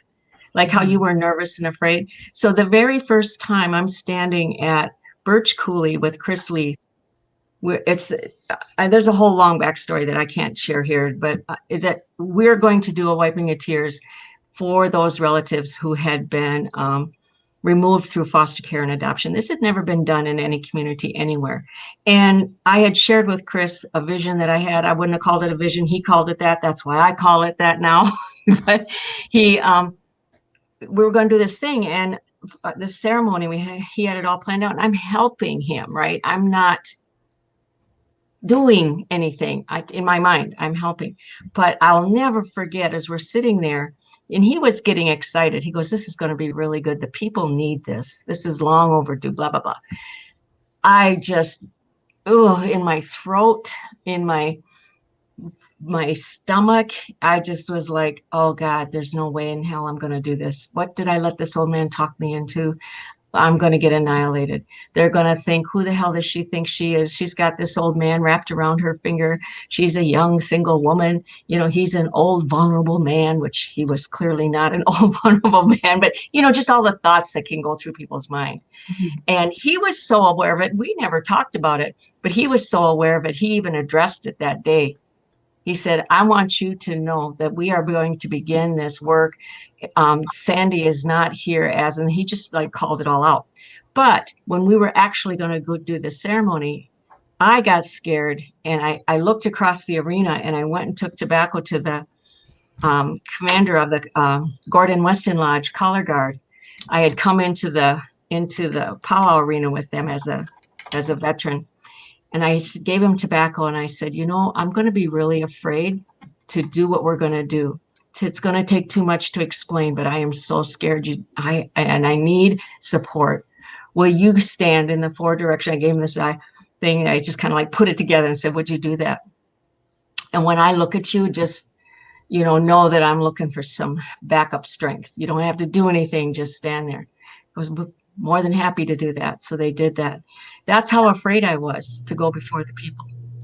We shouldn't have to be that afraid to go before the people. When it was done, the people that came out, and I wish I had time to tell you this whole beautiful story. of what people told us as they came out to be wiped down and everything. It began the work. The work was not, I mean, I don't do anything to the people, but the work was me growing in confidence that I was given this to do and that I needed to do it. But I always found individuals who I could ask to help, and that would give me that balance that I needed. But and to this day, veterans are part of our ceremony. That ceremony evolved into what we call the Wablenature ceremony. Now it's too long to explain that too, but the veterans are always part of that for us and with us. And so, yeah, and I'll never forget that night then when we were done with doing, or no, the next day, I walked up to where we were going to sit for the powwow, and this elder in her truck stopped me. She goes, hey, what's your name? And I said, Sandy. She goes, I never seen anything like that, what happened last night. And I went, oh dear, here we go. She goes, I think it's a really good idea. It's about time this healing takes place. And I was like, wow. So I was all ready to vomit and everything else. And here I got the blessing and the assurance from an elder from that community say, it's about time this happened. So that I think my reason I'm saying that is, whatever gift you've been given, just step into it, and as you step into it, the help comes and the healing comes. And as Jackie pointed, that part's hard. It's not easy. It's hard. I still get those moments, but they're far, far less than they used to be. But yeah. Yeah, Yep. it's a powerful story. Miigwech. Yeah, I think it is. It's how do we hold on in calling our spirits? I mean, that's why we have these names, right? Because that's where we find that strength, and like call our spirits. They're here to help us, and yeah, for sure. No, I did that, Jackie, because I also received my name that weekend that we did the ceremony. Okay, so I'll just true confessions here. So they go to, I'm 47 years old, 46, something like that. And, I'm older than you. Oh, so I said, Chris says, do you have an Indian name? And I said, no. And he says, we should give you a name today. I went, today my kids aren't here. Nobody's here. He says, no, you need to have that. If we're going to be doing this ceremony, you need your name. It's okay. You need it now. So I'm like, okay, well, that was the beginning of my lesson to learn to go with the flow. But so in my mind, again, of the feelings of inadequacy and always the negative talk to myself, that we go out there, he starts the ceremony. And I, during the prayer part of, after the pipe is filled and he's standing there praying, I literally sense this eagle flying in, whoosh, poof, and takes off. And I'm like, oh, God, Sandy, you are such a fucking idiot. Why are you imagining this? This is exactly what I said to myself. You fucking idiot. God, what are you, some kind of big Indian thinking that you're seeing stuff? Okay. So when he gets done, song is done, and I'm standing there. Chris said, well, he says a bunch of stuff, and then he gets to the part of my name, and he says, a woman came from the Eagle Nation. She came and she circled above Sandy. And she said she saw where Sandy's life has been in the past, where her life is now, and where her life will be in the future. So she's given her the name Chokata Najibuya, stands in the center woman. Then I melted again. I'm like, holy fuck, stands in the center woman? Are you? Oh, so anyway, I'm trying. And so we finished everything, and I'm just do my best acting that I can do, right? And we go, which is good, because what I went through as a kid, I am a good actress, not for real, for pay, but in life, I'm an actress. And I go and sit down with him. We're drinking coffee and having a cigarette, and this is ruminating in my head. Oh my God, what the hell kind of name is that? all I could think of is the cheese stands alone. I mean, literally, that's what came to my mind. I had no reference to center, what center was, and why would someone be given the name that I was given? I thought a center of attention. Oh my God, please, I would just as soon be dead. And so he turns, I'm saying nothing. This is just what's going on in my head. He senses something's wrong, turns to me and he goes, ah, that's a beautiful name she gave you. Man, that's a powerful name. And I go, and he could sense it. He goes, what's wrong? I go, well, the name that Chris, I don't know what to say about that. It feels really uncomfortable. And he just literally goes, uncomfortable? What do you mean? And then he pointed out to where the center was still up, where the skull and the for lack of a better term, the altar was at that center. And he goes, that's our center. That name says that's where you belong, next to that center, not center of attention. Not, what did you say? Something about cheese? And I go, that cheese stands alone. Stupid game you play as a kid. I don't know how that man helped me, but he did. But anyway, he says, there's nothing to be ashamed of. That's a powerful name that they gave you. And I never confessed to him that I saw her and doubted it and that I thought I was making it up. But that's what would happen to me all the time. So I think so many people, I can't be the only one who's been visited by something that powerful and you think you're making it up. You just want to have this, this cool experience. And yeah, so I've learned over time what that name means. And it is a beautiful name. And it was so daunting and scary in the beginning. But then there again, that's a woman being given something.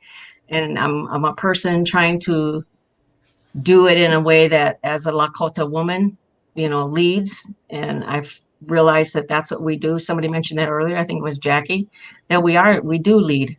We're supposed to lead. That's our role. But yeah, so it was freaky and scary. And I think a lot of people are afraid of our ceremonies and of our ways. And it's not because their spirits are scary. We're scary. We scare ourselves. We down talk ourselves. We don't know, we have to really be reprogrammed to walk into those and just say, here I am. I'm back, grandmother.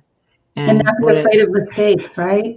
Well, exactly. Those are the hardest. I recall how mortified some of the mistakes I made in ceremony and just thought, oh, I can't believe I did that. And my mother-in-law would pull me aside and, I remember we'd go back to our teepees when we'd have breaks from dancing and, and one of my sisters was like, come, I need to talk with you. So I went into her teepee and then I ended up sitting on somebody else's space.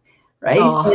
And then somebody was wanting to go in and they sat in my space in my teepee. And so after that was done, my mom said, come here, my girl. Yeah. We don't do that. Like when your spirit that belong, your space, your bedding, your area, that's yours. That belongs to you. You have to respect, and I just remember thinking, oh, I'll never dance again. I blew it. But just recognizing like that is a teaching I have never forgot. And now that I have taken on that position that my mom was doing for years, I now know how to share this knowledge. And yeah. I will say that when we have been guided by people who have walked with that knowledge, that sometimes the teachings can be a little bit more stern. I feel very different, in the way in which I don't feel like I teach from shame or blame or anger. I feel like I really, really try hard, to speak from my spirit and talk about like, okay, well, what I was taught, if somebody has done that, I've seen the difference because my mother-in-law was raised in boarding school. So there's a lot of hurts there too, but she's so intelligent and has so much spiritual knowledge. She is a member of the Moto Peaks and, she was raised by the old people and, so I have so much to gain, but sometimes it was pretty harsh where I'd want to cry and I don't want to make my young girls, young women cry. Like, I want them to really understand it and learn from it. So I have this thing about being direct, but also being gentle and loving in the teachings, right? You're not going to look at them and go, focus.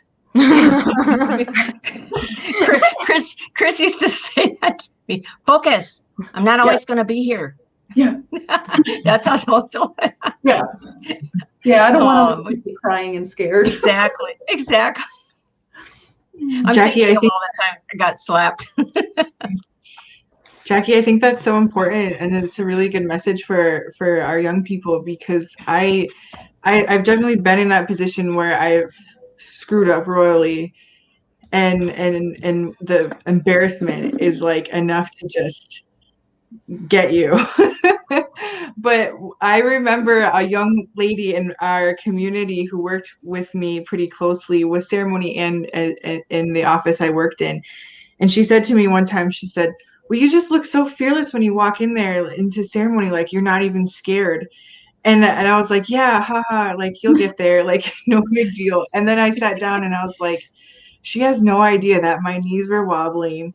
I had this lump in my throat. Like I was scared too, but I didn't tell her that. And then I thought, I have to tell her that. I have to tell her the truth. So after ceremony, I told her, it's like, I might look fearless, but this is like what Sandy talks about. It's like faking it till you make it. Just pretend that you're not scared. And I was like, and I told her my knees are wobbling when I went in there, and I was like, so we were.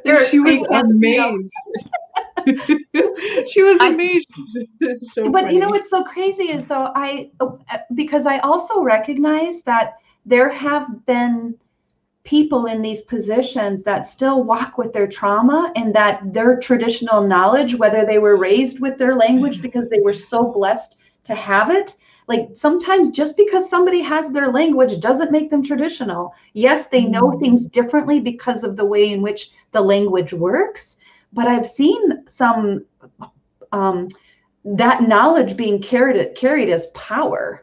And I've seen them, you know, I watched a woman who was the spiritual leader, who a woman's skirt accidentally hit some medicines. And she scolded them about, you don't wear skirts that are flowy and flary. And I was just like, you know, or, you know, if you wear a ribbon skirt, it has to be so many ribbons, so many inches apart because of, you know, like, so we have to also be aware that people are hungry for this.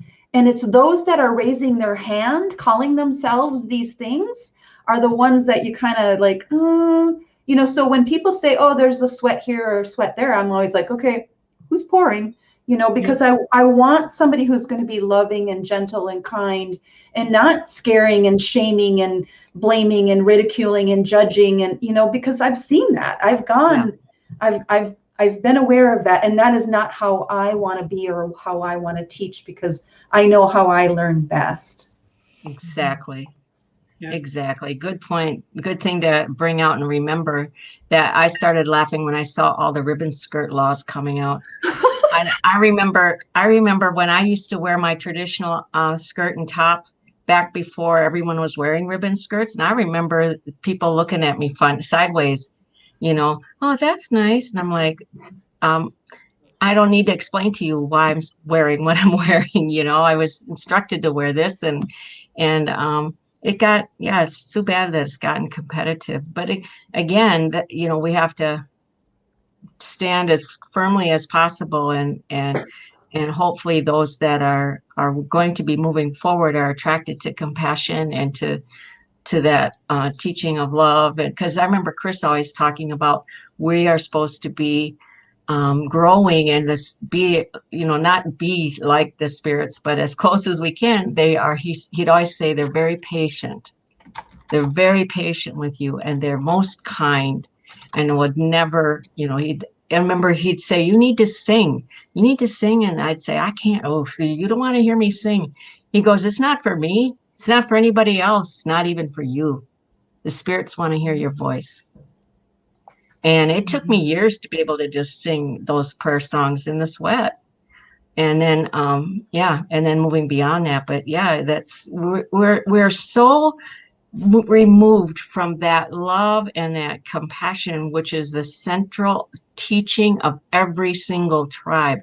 And not so much compassion that there's no boundaries, because Right. then there is no compassion. Right. But I mean that kind of guide. We just, it's really, I always think, like, when someone attacks another person, another woman, when one woman attacks another woman, and I'm just going to speak on women because I know men do it, but we're women, we're talking about what happens with women. When I see that, or I experience that, what I think about is the generation before them, possibly being part of the National Native American Boarding School Healing Coalition as a board member for several years, and then hearing testimony as a commissioner as well in Canada about, or I shouldn't say a commissioner, I was honorary witness in Canada in residential school. And one of the things that I took away from there is how there was a group mentality of like singling out a person. Or if a person was singled out by someone else, no one went and helped, because if you did help someone, God forbid, you got it. And you can see all these patterns today aren't so much in the physicality, but they're in the speak, the talk, and the things that happen. It is the exact same scenarios that I heard that generation, that our generation, and just those ones, our grandparents' generation. Unbelievable.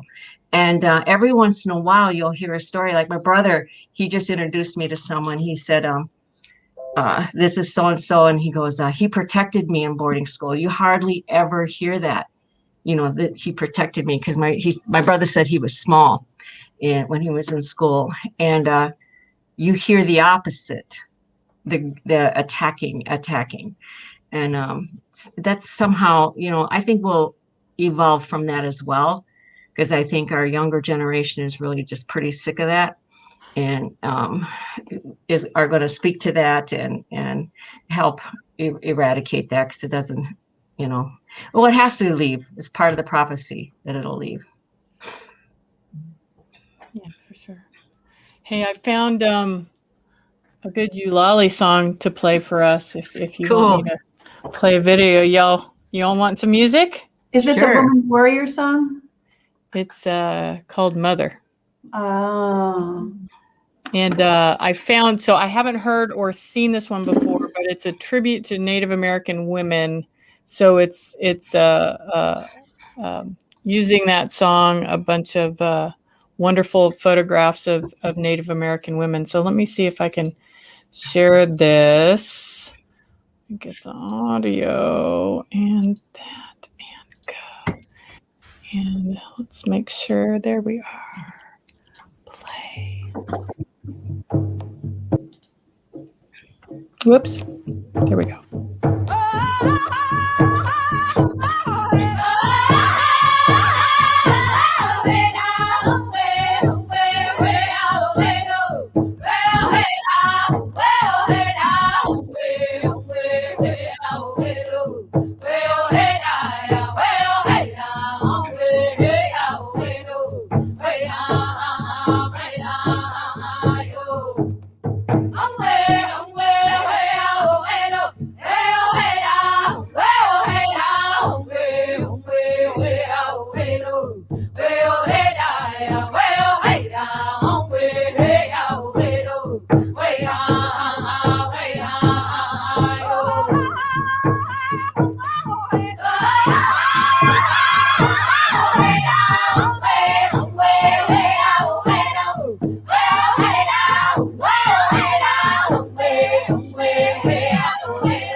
See, that wasn't Lulu, it was Lily.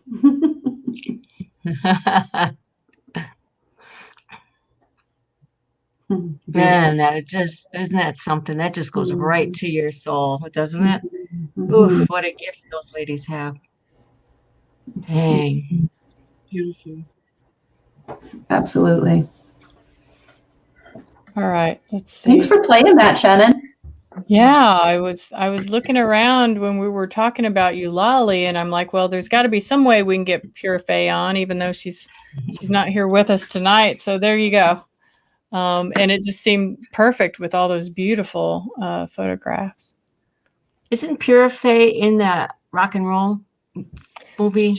What's that called? Yeah, in Rumble. Rumble. Yeah. Yes, That's she her. is in Rumble. Yeah, she's great, and I love putting that song on in my headphones because those women get up so high, and I was always taught, the men sit at the drums, right?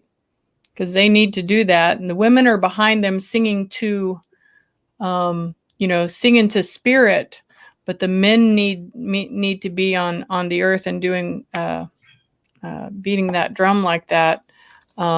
And only the women can really talk to the spirit right directly, right? So men have to, I don't know what you all think about this, but I had an elder tell me that, men are supposed to be doing these ceremonies because they don't get it. You are life givers and life bringers. You are already connected to the earth. You don't need to do those things to be connected, and they do. So allow them to have that space. I'm not sure where we are in a world, and I don't feel like our cultures are static and our roles are static. I don't know how I feel about that today, but at the time it had meaning, and it had meaning for me because because I'm a woman. And so what it let me do is it allowed me to let the men do those and me follow another path, because I tend to jump in places where men are. Yeah, me too. Let's see, I went to law school, I've been the head of this and the what of that. And so it was really good for me to listen to that, the elder. You don't need to do that. You already have your gift. And that's where you need to be. You need to be standing behind them and singing, right? I don't know what you all feel about that, but I mean, that's a whole other conversation, right? I mean, I think talking about that younger generation and some of their, non-binary, like when it comes to gender and roles, and there's so much that I feel I am learning and can learn, but also like what I already know, and how do we come to a place where it's understood and respected. And I think that's like a whole nother conversation, because I remember one time this woman who, similarly like you described, Shannon, she was like, no, I want to go and gather poles and I want to be a part of doing this. And she got hurt. Like a pole literally came down and book right in the head. And they're like, well, this is why, this is something that the men do. This is why they were trying to tell you. But yet, that bumps up against some of what, we are looking at today when it comes to that fluidity, right? And so I find it fascinating. I mostly listen, but I'm very, very curious about, how we recognize and understand, because from what I've been taught, those are very distinct roles. Yeah. And I was taught that women didn't Sundance, and I'm only going to speak to what I was taught in the Lakota way of life. Women did not Sundance. Women did not go into the sweat lodge, not because there was something wrong with us, but because we already had a monthly purification. We had already sacrificed our bodies to give life. But that was back in the day when we understood that. Mm-hmm. Today, we were so taken away from that, we don't understand that. And so because of that, the women began sundancing and going into the sweat. And I get it now, but I'm 67. It took me a long time to understand that.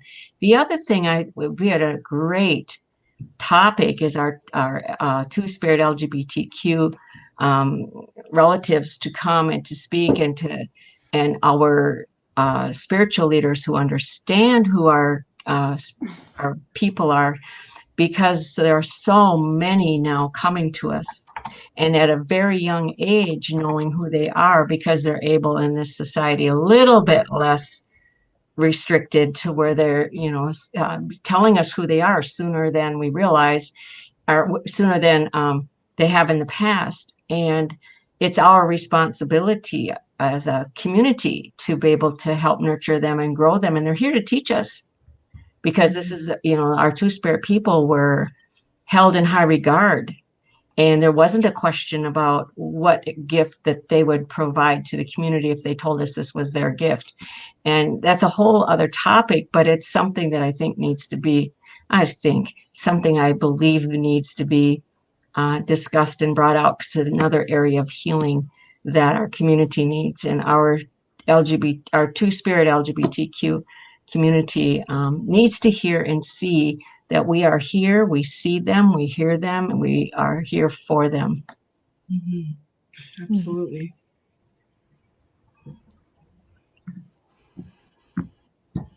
Last year at not last year, last year was COVID. The year before, in 2019, in Anishinaabe territory, there was like a rainbow flag being brought in with the other flags into our POW circles. And I know, right? And it was such a way to make so many. That's a Lily. It is awesome. And it made a lot of people feel very comfortable and welcomed. And I think that's key, right? So I thought that was really cool. And I'd love to see it at more gatherings. And of course, there were people on both sides, and I just think that's a conversation with the elders and everyone's individual community as we're talking about gender norms and what is it? Intersectionality now. Thank you. and like, you know, the LGBTQ2 plus community, like I think that's a conversation every community is having right now, and I love seeing all of what's coming from those conversations and how I feel like so safe and welcomed in communities, and I love that. Yes. Sure. Our people need to hear how it happened. How did that disruption happen? What were the roles that those relatives had, and how were they twisted, so that, you know, they need to hear those stories so they can go, oh, I didn't realize that. They don't even know who their two-spirit leaders were within their own tribe. So, you know, they remember the 60s, and older folks were really brainwashed by Christianity and all that stuff, and general society, you know, had that. So anyway, I'm getting way off the topic here, but yeah, that definitely needs to be brought out and discussed. And I just have this burning, as a community, we need to be the ones that just uplift and say, here's the space, tell us. What do you need? How can we help?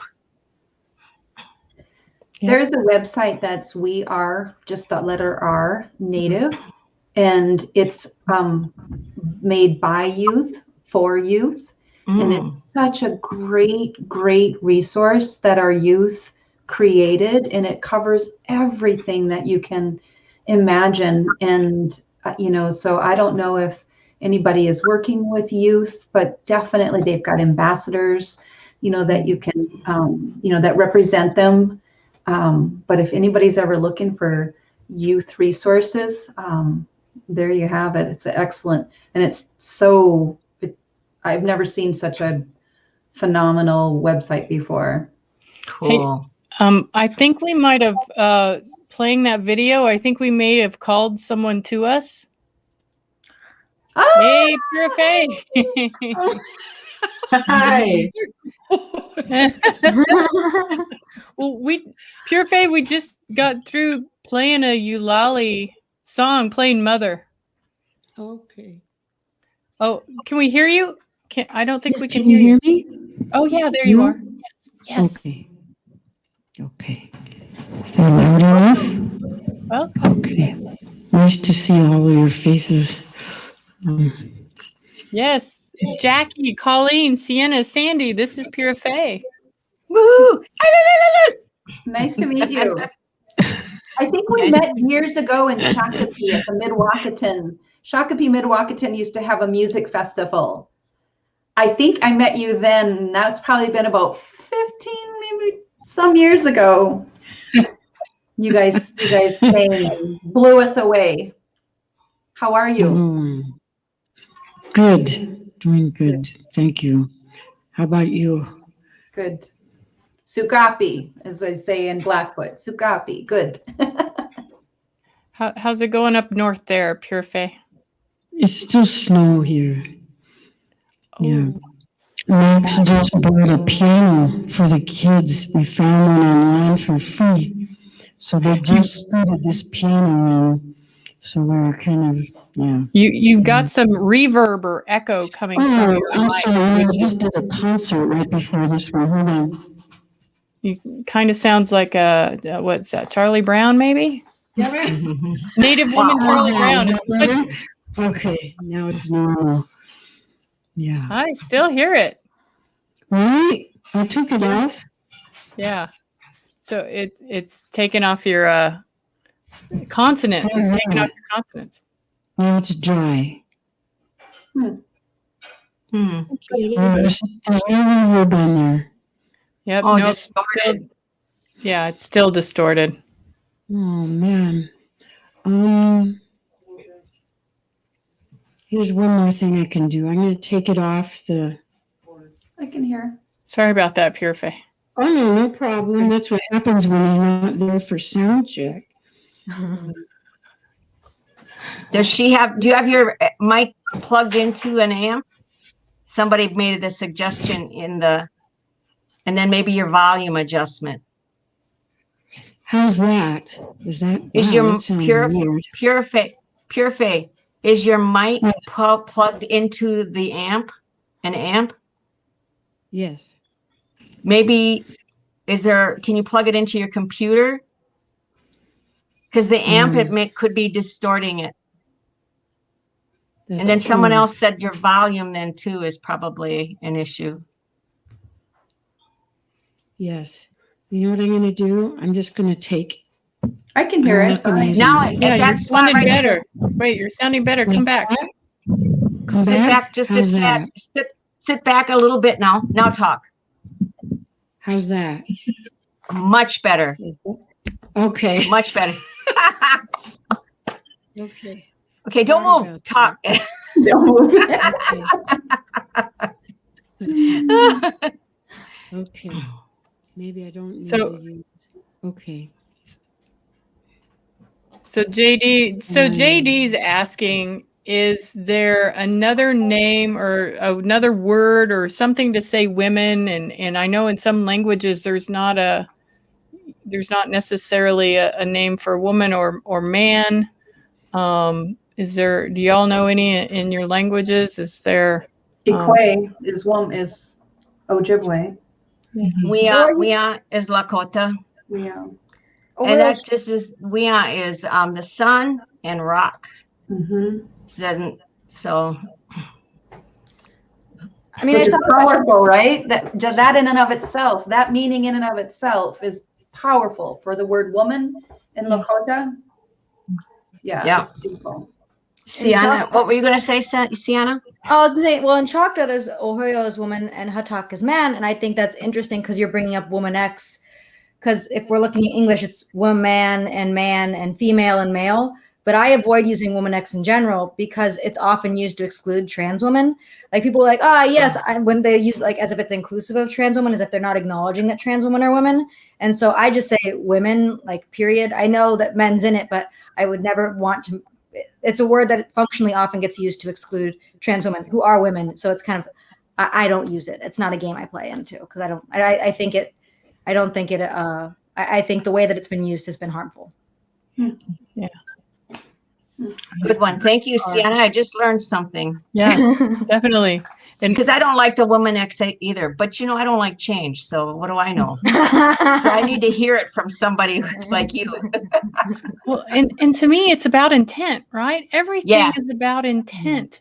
But of course, we can't read other people's intent when we communicate. All we have is the language that we have, whatever that is. And English language is very patriarchal. I mean, it's based on man.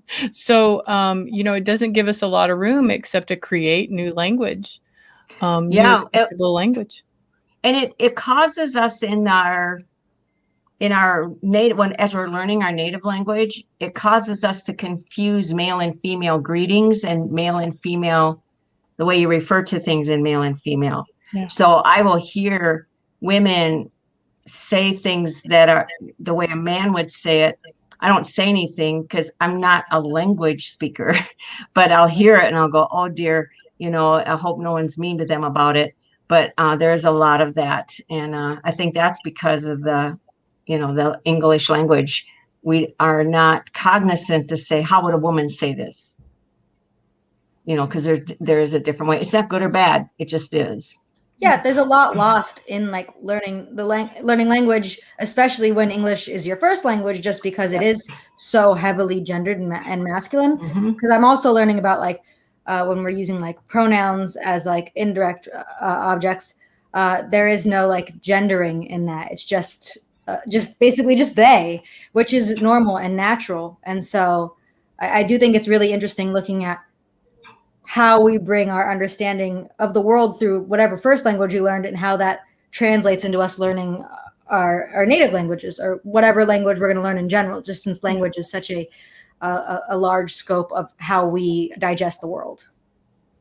I have a two-spirit friend who will not use when how you have people put up he, she, or the pronouns that you want to be referred to. He won't do that. He says that's a colonized way of speaking because in his language, Dakota language, he said we didn't have pronouns, so I'm not going to do that.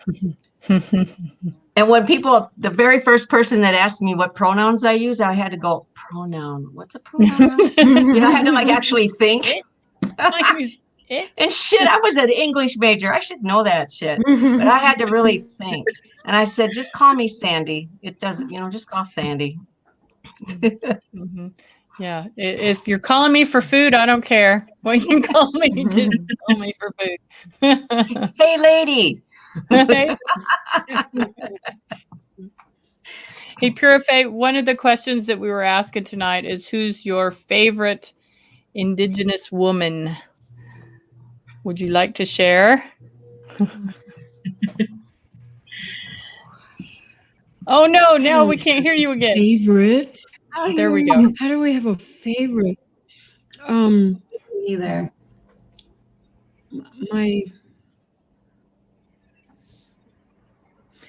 Grandma, I guess, because she's just, I talk about her all the time, right? Grandma, so she would have to be it. Yeah, my grandma. My grandma and that whole line of grandmas, all of them, that whole branch of grandma, from her to her mom to her grandma, all of them, all those stories. That would be my favorite, I guess. In terms of not my grandma, I can't, there's so many women that I'm absolutely just love. I mean, how can we narrow that down? Right. We're just so huge. We cover so many things. There's so many amazing Indigenous women. I don't know. I don't have an answer for that. Grandma. Sounded like all of our answers too. We had so many. We agree with you. Yeah, I listed like 4 women. I said favorite woman. I listed like 4 or 5. Yeah. Yep, and I like how you said grandma as in back, because I think of the grandmothers, the grandmother, great mother, great, and what those women did to survive the families, keep the families. I mean, with just, we can't really even imagine what that was like on the daily. And so here we are in heated houses and refrigerators and, all the things that create comfort. And those women did it, 10 children. My mom was the oldest of 20, and just this little Lakota woman, Cecilia, my grandma, was the matriarch of that. I mean, just phenomenal strength.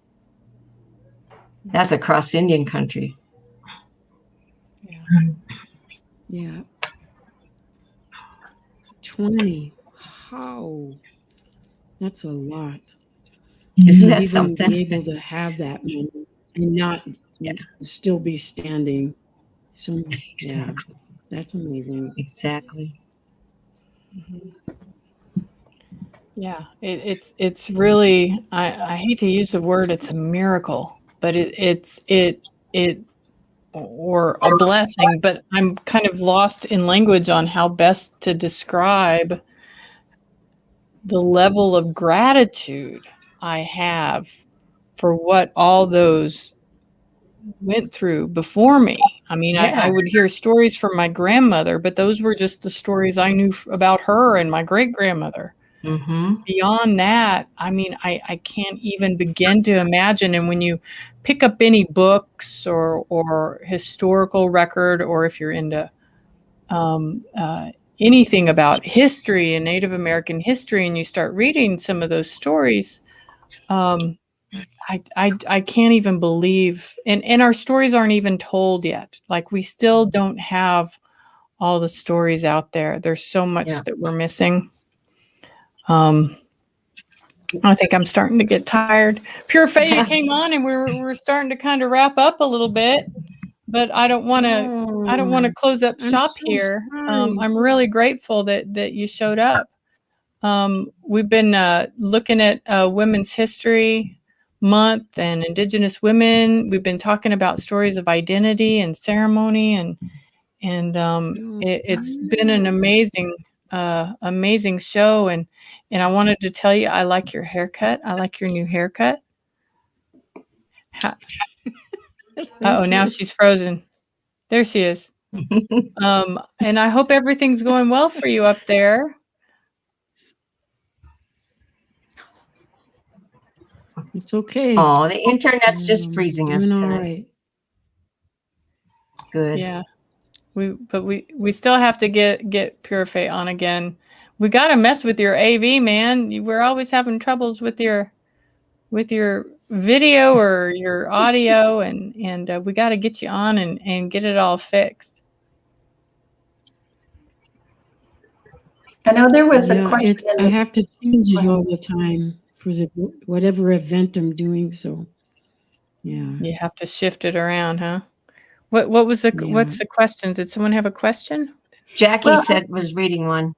I mean, I just think that there are how many 500? I mean, there's so many languages. I think we could probably just answer those questions for those that are represented here, but recognizing, you know, the various terminology we use for the word grandma.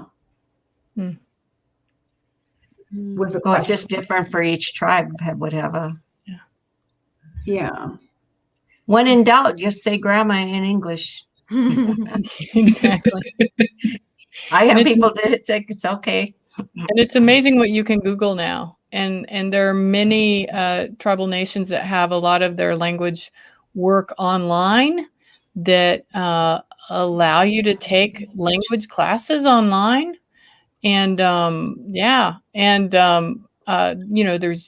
language dictionaries and other places you can look. A lot of tribes have their language written out now. It's incredible what we have available to us. Thank goodness. A lot of language apps.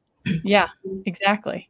I mean, that whole power we were talking about, that patriarchal colonial power that came over here and tried to do away. What was that word you used, Jackie? Epistemicide. The erasure of knowledge. I have never heard that word before. Yeah, erasing knowledge. Yes, getting rid of those parts of our culture. Now I forgot what I was going to say, but I totally forgot what I was going to say. See, there's that menopause memory thing again. It just sucks it out of my brain. It's because you heard that word epistemicide.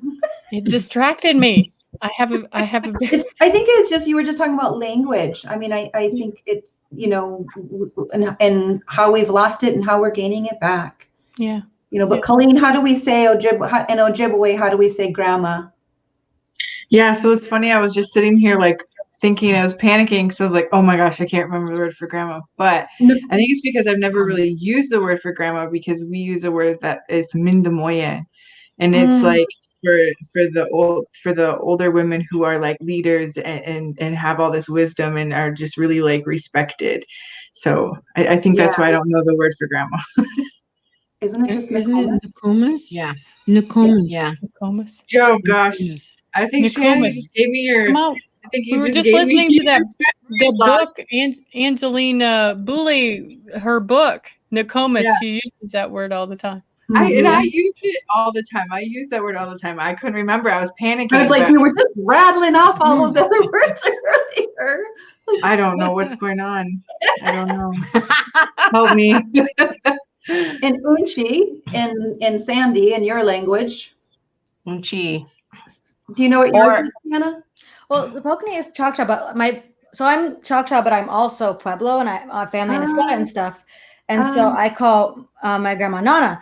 And as a child, I said Super Nana earlier, so this must have been confusing. As a child, I was stupid, and it's great. Very, very fun, stupid child. Where they were trying to explain what a great grandma was when I was very little. They're like, she's your grandma, but she's more grandma. And I was like, I get it. She's Super Nana because she's the super version.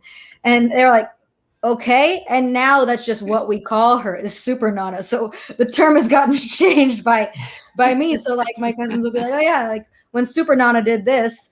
And I guess she must have liked it, because I would have been like, if I was old, I'd be like, I'm into being super. That's true. Right. I'll be super. That's right. So we live with some of our Navajo relatives, and language speaker. The grandma's the language speaker. So it's Nali. Nali's the grandmother, and Nali is also the grandchild. Oh. So that's interesting. It's Nali. For us, it's Unchi and Takoja, and Takoja isn't gendered. It's either one. So there's a lot of words in our language that isn't gendered, and there are some that are gendered, and gendered for a reason, not gendered for power. Mm-hmm. It's for that kinship relationship. What's interesting to me about that is, like, since I'm learning Choctaw, it's almost, the terms are kind of gendered for all the family, but also it's like, this is how a sister would call her mother's brother, and so or her brother, and so it's almost more about just keeping track of the function of family more so than exactly gender. Mm-hmm. Yeah, exactly. But then there's a lot of words to learn. So many words to learn. I know, especially when you come back. I just insulted my relatives for years until I finally figured out because I didn't know. I came from an adoptive mother she was the only child. My adopted dad died. We were estranged from that family. So I had no relatives. I never called anybody aunt, uncle, grandma, nothing. Mm-hmm. So when I met them, I was like, came from the 60s, just I don't want to say feminist point of view, but sort of. I never said that I was feminist, but I just like, hey, whatever I call you, I call you. So I was pretty rude. I didn't realize I was being rude till my dear sister-in-law one day finally just said, Sandy, we don't talk like that in front of your uncles. Don't do that. And I'd be like, why? What kind of wusses are they? They can't hear this, Mm-hmm. She goes, it's not about that. It's about respect. And I was like, oh, respect. Who would have thought? I had no idea. But there's so much gets lost. That beautiful strengthening of relationship structure that we've lost and that are relearning. And it was all for a positive. It was not for a negative pre-contact. All that was for, nobody was above anyone. And we had that to protect ourselves, to take care of one another. Oh, you got blown away? Shannon, the wind is pretty strong out here tonight. So yeah, my internet got disconnected. But y'all are still here. We just carried on. That was cool. So how are y'all feeling about tonight? It's been a really good show. I've really enjoyed this conversation. Everybody's like, huh? How do you feel about it? How does that make you feel? You don't want I'm hungry. You hungry? That was also my emotion. I was like, feeling tonight, hungry. It's been 2 hours since I last ate, I think, and I eat every 2 hours. So yeah. Yes, hungry. Time for a bathroom break and whatnot. Pure Faye, I'm sorry. I was hoping that I was going to get a chance to ask you to share a song or share a new story that's been going on since last we spoke. Can we turn to you to call us out of here? Sure. With a what story? Would you like? Sure. Anything you would like. Just tell me what you want. Could you hear that? Yeah, kind of. Yeah. Okay. Yeah, it's just really quiet. She said, whatever you like, she'll do. Whatever you want. Oof. Well, Is that better? Is that louder? No. That's... Stand back where you were. Go back to where you were sitting. Don't put your mouth close to the microphone. Okay. Now, I'm telling a musician. Closer. Just a little closer. I'm an Unchi. I can tell her. Just a little closer. Okay, now try it. I think that's it. Oompa Loompa. Okay. I think if you can stay right there, I think we can hear you, right? Okay. That's perfect. That's it. Great. I'm glad. Woohoo! Yeah. Well, whatever you want me to do. If you want me to sing something, or I can do that actually. Yeah. What do you feel like, Pure Faye? Yeah, what time is it where you're at? Tell us where you're at. It's 7:23. I'm up in northern Saskatchewan. I'm up in the bush, right on the tree line of the boreal forest. So Wow. it's yeah. I feel like we're like every village is like a tick in a very hairy dog. Wow. Awesome. So much green here, yeah. So Pure Faye, how about Huh? How about a song in honor of all those grandmothers that came before us that we talked about? Okay. What's a grandma song? Oh man, I'm so sorry I missed this. I'm so sorry. I've been doing so many of these that I have totally neglected the family. We've got 5 kids out there right now, and my husband's out there serving them dinner. It's so bad. So He'll be all right. Yeah, he will be. I just totally spaced on. What's coming to you? What is there anything that's coming to you?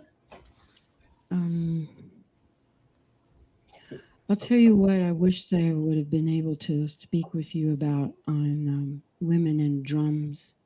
Yeah, perfect. That was really a conversation that needs to happen like now. Yes. But if you ever want to do that, please let me know. I would love to. I have a lot to say about that, but yeah. Well, we were having a discussion about that, about women's roles, and I was always told that's not where you are. You stand behind and sing, and it's the men on the drums. But I'd love to hear, even if you have something brief or long or whatever. Now? No, well, just I mean, if you wanted to mention anything about it, because we were actually talking about that. Okay. I won't make it long. I'll just quickly say that, I mean, because of you, Lali, we ended up picking up hand drums anyway. And we heard from some people telling us back in the day, that's like 30 years ago, almost, yeah. But, I came across, after we started doing that, we were being called by so many different women. And we were flying everywhere and doing workshops with all over Indian country. And but today, you would think that's over now. And especially when you look on every front line, what do you see? You see women and their hand drums. It's like you think this is we've taken care of this. But you go into remote communities like up here, and there are women that will defend that and jump in your face and tell you shouldn't be doing this. And I'm like, and one woman who is a principal, she came and visited me, and she told me, she goes, our young women want to drum, they want to sing at the school, but the men are telling them that they can't. I said, that's terrible. I said, just call me anytime. So my husband helped me make a grandma drum. And I've been collecting drum stories. And just about almost anywhere you go, just like pipes and so many things and rights and so much is born through women. The roles of women traditionally, they're the ones that brought forth ceremony and the rituals and all of these things. Everything is born through woman. And it makes sense. I mean, it goes along with food systems and everything, that we are in terms of family and government and so on and so on. So, and the first drum stories of like the first drums and so forth are always women. And some of the stories are about because the men were at war, and it's always some woman that asks for some kind of healing, and a drum comes to her, and then she presents it to the men. And so it was a Santee woman who brought the drum, the Big Drum Society, and it was brought to the Ojibwe, and it was brought to the Cree. It was brought all over, and some of those stories of the first drum as being a water drum again came out of the time of war. So anyway, I don't want to keep talking too much, but those stories need to be told again. And my husband made me this big drum. We made it with rings that went into this big drum. It was a hollowed out tree. And we put 13 rings for the 13 moons. And we tied this deer hide down, and we put 28 holes to represent the 28 days. And we tied it down twice around to represent the twin brothers and the duality. We tied it off on the west side. We put 4 tobacco ties, and then we tied it in a braid like an umbilical cord. It's a grandma drum. This is not a war drum. It's not a powwow drum. It's not any of those things. This is a grandma's drum. So that woman asked me to come in, and I brought it in. My husband and I brought the drum in, and we taught 5 different grades, and both girls and boys on the drum. And I think it's important that girls and boys learn how to do things together when they're small, so that they learn that relationship between each other, so that when they get older and they go into their own societies, which is important, they still remember that connection together. That's so important. And I think it was great to have both Max and I were both together on this drum teaching about it. And he made this the way I wanted it. And so we sang some beautiful songs. I really wanted that drum to create for women's songs, like water songs, canoe songs. And on the East Coast, the women have a dance that came out of their pageantry time, like post Buffalo Bill Cody shows, the Wild West shows, and a lot of them were a part of those shows. And I guess they came up with what they call a Eastern Women's Blanket Dance, and they dance it at the powwows and to the war dance. And it just really bothers me. I can't stand it. So I thought I was going to create this drum for them and honor them with songs on a drum that's Eastern. But anyway, so what I'll do is I'll sing us out on a canoe song, because that's what I love canoe songs. So I hope I didn't say too much.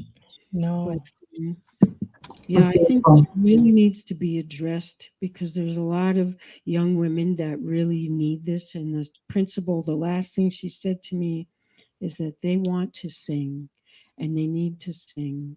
They need to have that connection. She goes, and they wonder why so many women are missing and murdered. And I went to a gathering in Saugeen Reserve in Manitoba, and it was a missing and murdered women's gathering. And it was like tons of women's drums. They were all sitting on big drums.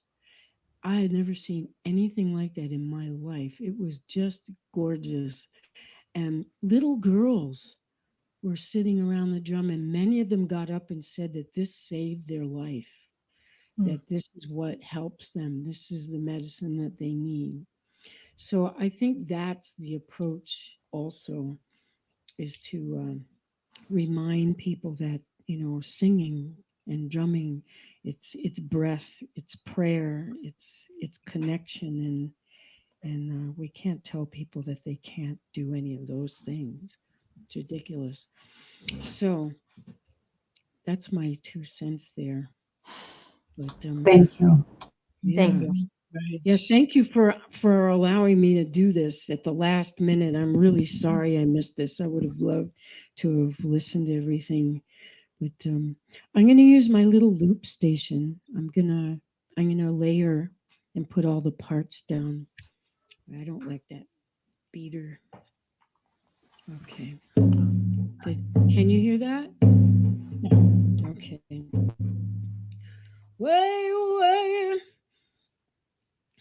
way, way, way, we go. Way, ho, we are, way, hey, way, way, way, we go. Way, ho, we are, way, hey, hey, way, way, oh, hey, oh, we are, hey, way, way, way, oh, hey, oh, we are, way, ah, eh, we, oh, we are, way, hey, ah, eh, we, oh, we are, hey, way, way, way, we go. Way, ho, we are, way, hey, way, way, way, we go. Way, ho, we are, way, hey, way, way, way, oh, way, ho, we are, way, hey, way, way, way, oh, way, ho, we are, way, ah, eh, way, ho, we are, way, hey, ah, eh, way, ho, we are, way, way, way, way, we go. Way, ho, we are, way, hey, way, way, way, we go.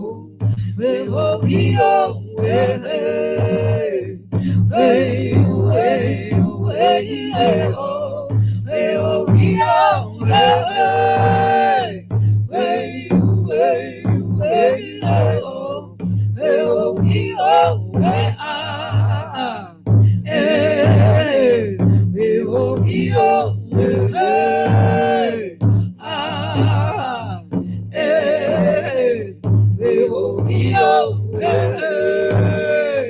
way, way, we go. Way, ho, we are, way, way, way, way, oh, way, ho, we are, way, way, way, oh, way, ho, we are, way, way, way, oh, way, ho, we are, way, ho, we are, way, ho,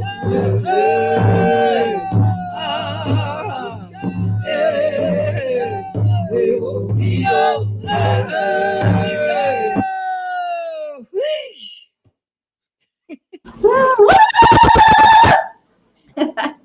Beautiful. Awesome. Yep. Thank you. Thank you. Thank you, beautifully. Anytime.